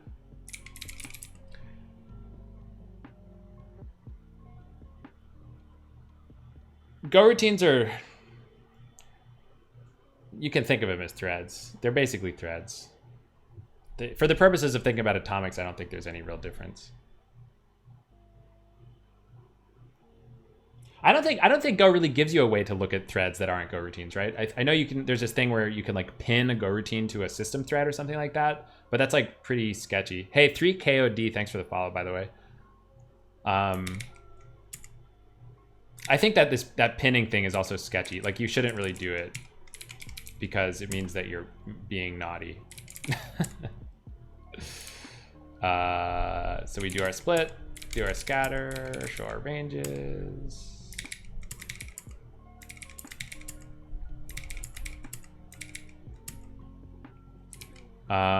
Set our threshold, do our count, and hope things don't crash. Okay, this time we didn't crash anything, which is exciting. We'll go back up to our new random port. We'll log in. Data banks. Yo, Edio, thanks for the follow. Go to our statements. The thing to give Go routines identifiers, I did not. Oh yeah, because they don't give you the identifiers to the Go routines for some reason. It's very frustrating that they don't do that. I don't know why they don't. So here's our select count. Here's our execution stats, and we get jack shit. Why?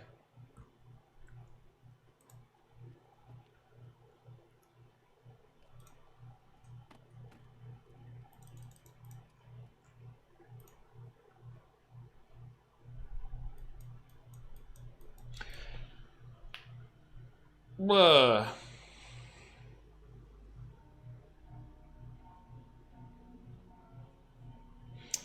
I bet you could like hack around. Are you talking about a hack to give Go routines identifiers? Like, cause I think you could do all sorts of weird stuff. For example, like, I guess you could try to embed the ID into the like call stack somehow. But in order to do that, you would still need to get the ID of the Go routine or something like that, right? So I actually don't know how you would do it. Maybe there's some like unsafe magic that you can do to like pull out the thread header or something, or like the Go routine header from the, I don't know. Sounds cool. So we're sort of like in an unfortunate spot right now, you guys, which is that, yo, Skellef, thanks for the follow.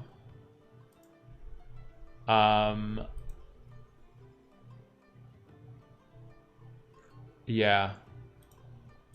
I think I just need to, I don't know. I need to figure out what this is doing wrong and debug it, basically. It's making me a little bit suspicious, because why would this one also be 0, right?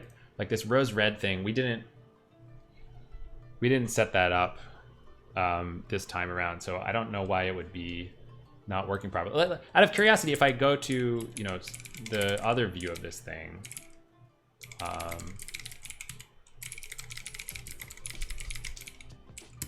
yo, I didn't even notice it, but we've passed 600 followers this stream. So thanks everybody for the follows. I really appreciate it. And thanks everyone for hanging out. It's been really fun. So I guess what I wanted to do is search for, I guess, where key like... Databanks. Chiachi. I don't know how to say that. Thanks for the follow. So like select. Just get only the selects. This is still like impossible to read. Computers hooked into over 1,000 databanks throughout the world. Yo, Extreme Sparks, thanks for the follow. Okay, so here's my select count.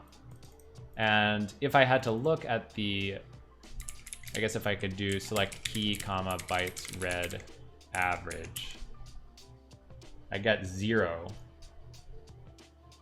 Which is pretty suspicious, I'm not gonna lie. We define 16 special functions and embed base 16 tags into the stack using the call order of those 16 functions.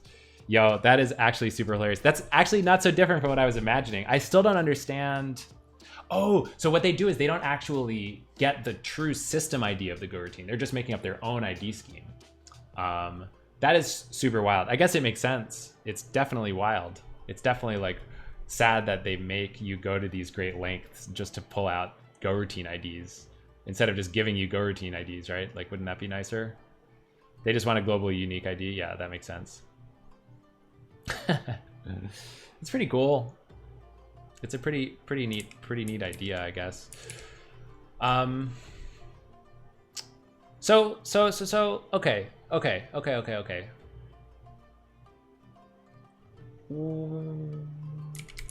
Where do we emit the Where do we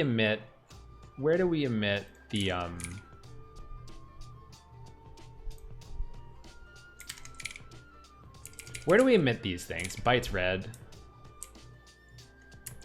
This happens at the very... If meta.metrics is not equal to nil, where do we edit this thing, right? Where do we edit this thing? In tablereader.go. I see, so we just actually don't do it. We're sort of caught halfway in between two worlds, right? We're doing... This is probably like totally incomprehensible, but basically like this tablereader.go thing is kind of like one of the two engines that we have in the database, and this one happens to output these stats, and the one that we were looking at doesn't output these stats. So I think we've just got to we've got to add these stats to the other engine, which should really be extremely easy. Hopefully, call batch scan.go. So in our drain meta in this other engine, we just have to basically add that exact same code.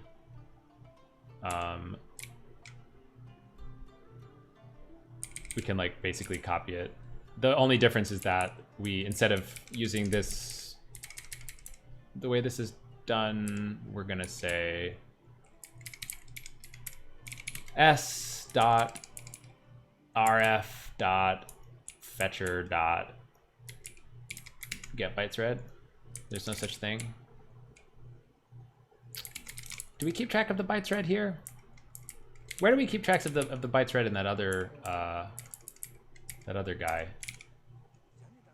This is implemented by, oh, I see, the fetcher itself. f.bytesread.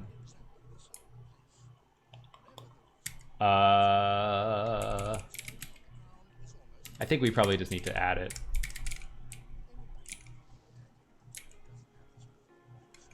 Oh, but it's in a different package. Irritating. Okay, that's fine. We'll just make a quick method. Okay, so here's what's going on, you guys. There's this thing called kvfetcher. Kvfetcher is part of the database that it's sort of at the very bottom of the SQL layer that translates requests for row data from a table into commands that we send to what we call the kv layer of the database, which is the distributed, replicated, consistent key value store that lies below SQL.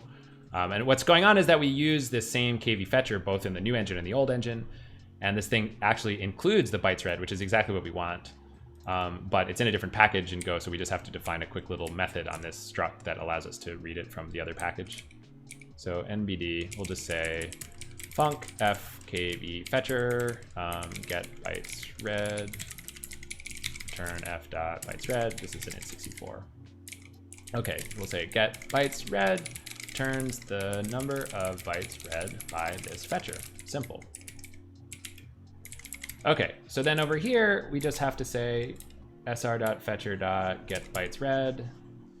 And then the rows read metric, where do we get that in the other thing? tr.rows read. It looks like we keep track of it ourselves somehow. But that should be straightforward here too. If we don't keep track of it, we should be able to without any trouble.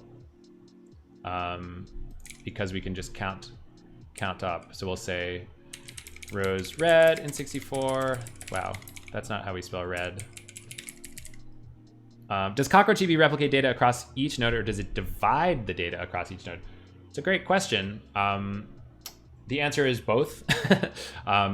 If you're familiar with other distributed databases, you might know of a concept called this replication factor, which tells you how many nodes you want each piece of data to be replicated across. So for example, if you had a replication factor of 3, every chunk of your data will be replicated across 3 nodes in the cluster. But if the cluster is 16 nodes, then for each chunk of data, which we call a range, some collection of 3 of those 16 nodes will hold any given piece of data. So not all of them, and not only one of them, but a subset, depending on that replication factor. And you can choose which nodes get these ranges get replicated to by picking sort of constraints on your data, which is, you could say like, I want my data to live, 2 copies locally to me and 1 copy somewhere else or something like that. There's all sorts of ways that you can configure this stuff, but that's the basic idea. All right, so to track these rows read, what we'll do is every time we fetch a batch from the underlying fetcher, we'll just count the number of things that comes back. We don't have to count it ourselves. We already have that summary somewhere called bat.length, I think. So I'll just say s.rowsread plus equals int64 of bat length. I'll just actually make this thing an int and translate it somewhere else. Rows read contains the number of total rows this call batch scan has returned so far. Constraints sound cool. Can you say these 2 tables should replicate onto the same nodes because I join them frequently? Yeah, sort of. I mean, I don't think that there's a way to pin a table to another table per se, but you can use the same constraints on the 2 tables. I think that's how we would recommend doing that typically. And also the other thing is that like we don't really expect that in the distributed context, it's that important to have the 2 tables on the same actual node. What's more important, what's more important is that the 2 tables are at least in the same data center, because the data center level, the networks in data centers are extremely fast, and we don't worry about the latency on those local links, basically. Is CockroachDB strictly OLTP, or does it have OLAP objects as well?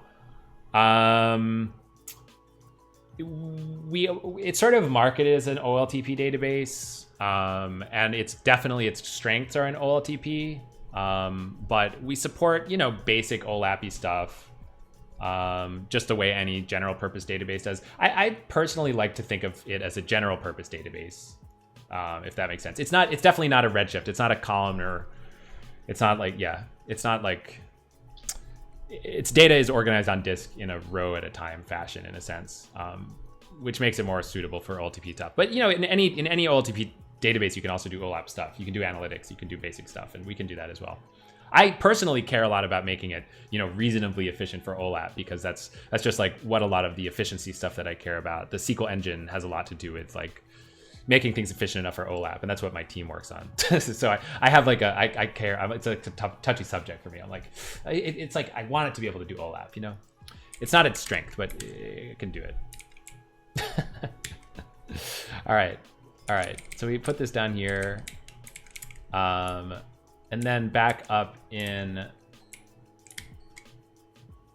our thing over here. Let's just not make this a single line. We don't need to do this like compound stuff. So we'll say meta.metrics.rosered is equal to s.rf.rosered. Sorry, just s.rosered. And I guess this needs to be a int64. Okay. So cool. Let's rebuild this. Having streamed for 6 months, have you gotten used to context switching between the code and the chat? Seems like that would be an interesting challenge about streaming programming. Yeah, that is hard. Look, I mean, let me tell you something. Programming on stream, it's really not the most efficient or productive way to program. I find that talking out loud definitely reduces the speed that I can do stuff at. It reduces the level of deep thinking I can do. And in general, explaining stuff also just reduces the speed of everything. But the purpose of this isn't really to be as fast as possible. It's really to have fun, to try to share things with people, to try to be social, to try to hang out. So I think that the answer to your question is that it is a challenge. And I'm not perfect at it. Yo, Go Funk, thank you so much for the follow. Thanks, Sartek. That's nice of you.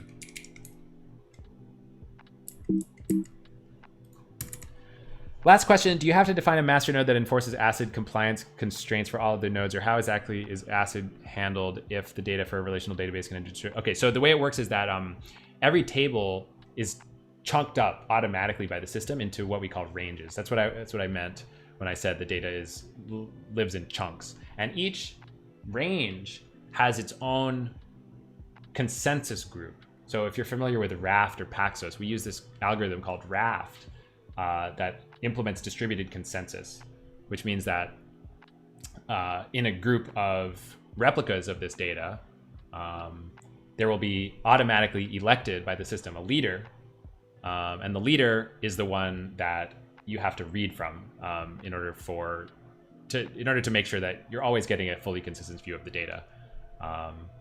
And when you do writes, the writes are automatically sort of applied to this consensus group, so that any single node will always have kind of like a consistent view of the data in the range that it owns, if that makes sense, or the ranges that it owns.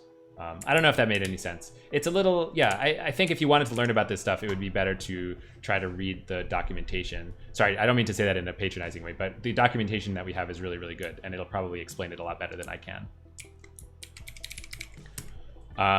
Okay, so I'll insert into this table, I'll split, I'll scatter, I'll show ranges. I will set my vectorized row count threshold. I'll do my count thing. And then if I go up to the console again,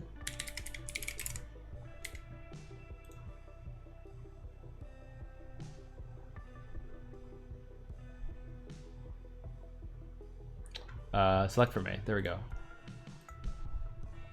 Okay, so at least we're back to having this stuff. It's still a mystery why we don't have this bytes read stuff. I don't quite get that. But this is a bug that I should be fixing anyway. So I'll make a quick commit for that, and we can add that to a different branch. Wow, we do have quite a beast of a kind of commit going on here. I mean, there's several things that I need to be sort of adding at once, unfortunately. But this I can skip this one. I can skip this one. I can skip this one. This is the one I want to add. So I want to add this rose red quantity to callback scan. Add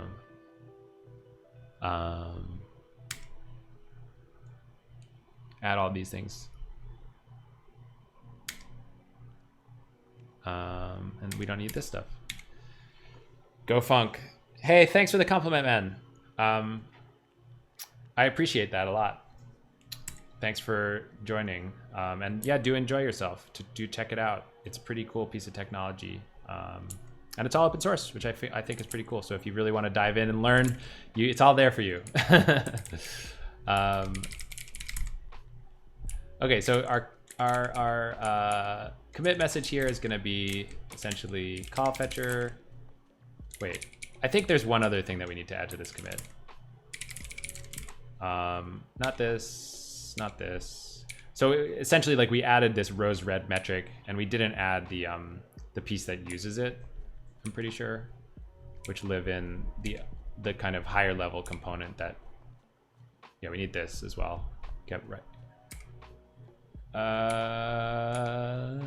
I'm confused though. So what did we put in this commit? We put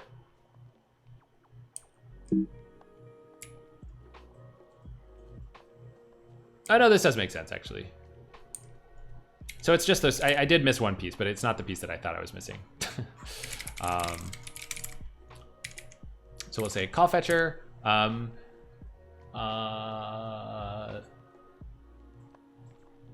Emit rows, bytes, red statistics.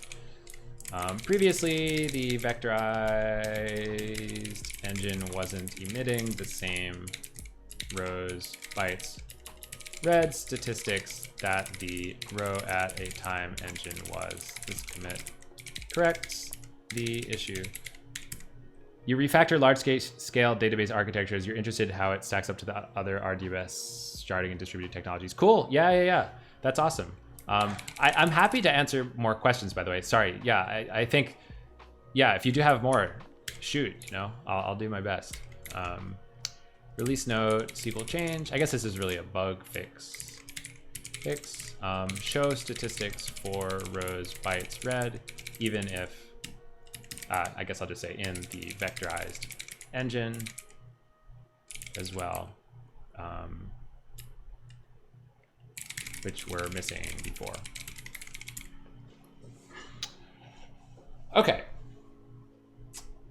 I'm still okay. I want to do one more thing before we wrap, which is just, I really am quite curious why this thing isn't working, right? Like, is there something different in the way that we set this thing up? Like, if I go back to my callback scan, this is sort of a nice thing. I want to do this though, instead of constructing my own objects, because I think that there's like a little object pool that we use to save some allocation. So I'm going to fix that first of all. So I'll say this. I'll say meta.metrics dot, kind of just like so. Meta.metrics dot da. All right. I don't think that's going to fix any problem. That's just like using a little object pool that already existed, but we might as well do it anyway. Here's the thing that I'm confused about. Like, how come we don't get these pulled out at the very end? Like, we're sort of doing it here.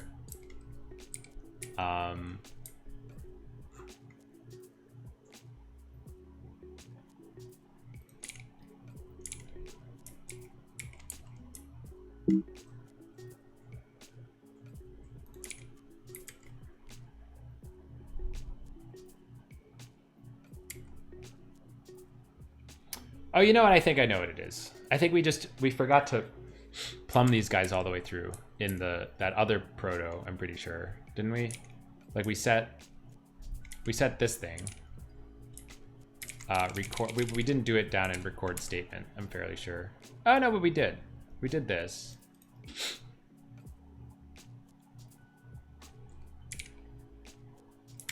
No, I don't know. I'm lost. I'm not exactly sure why this didn't work out.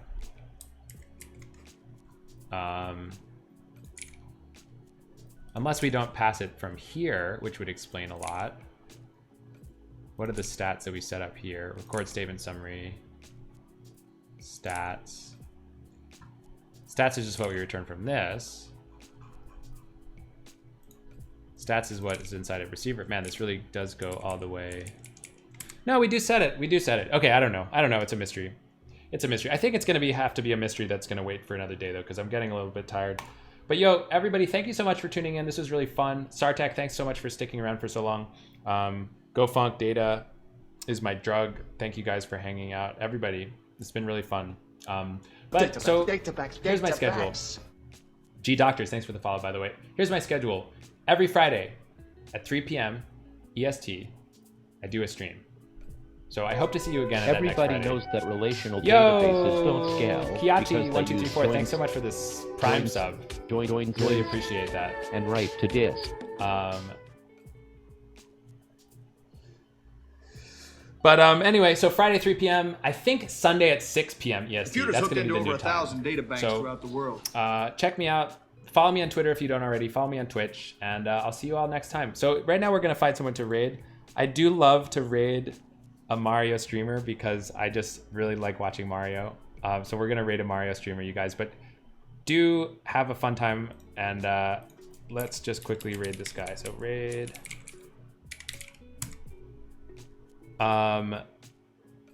Just witness the power of this man, all right? When you check out the stream, just witness their power. Think of it like a symphony.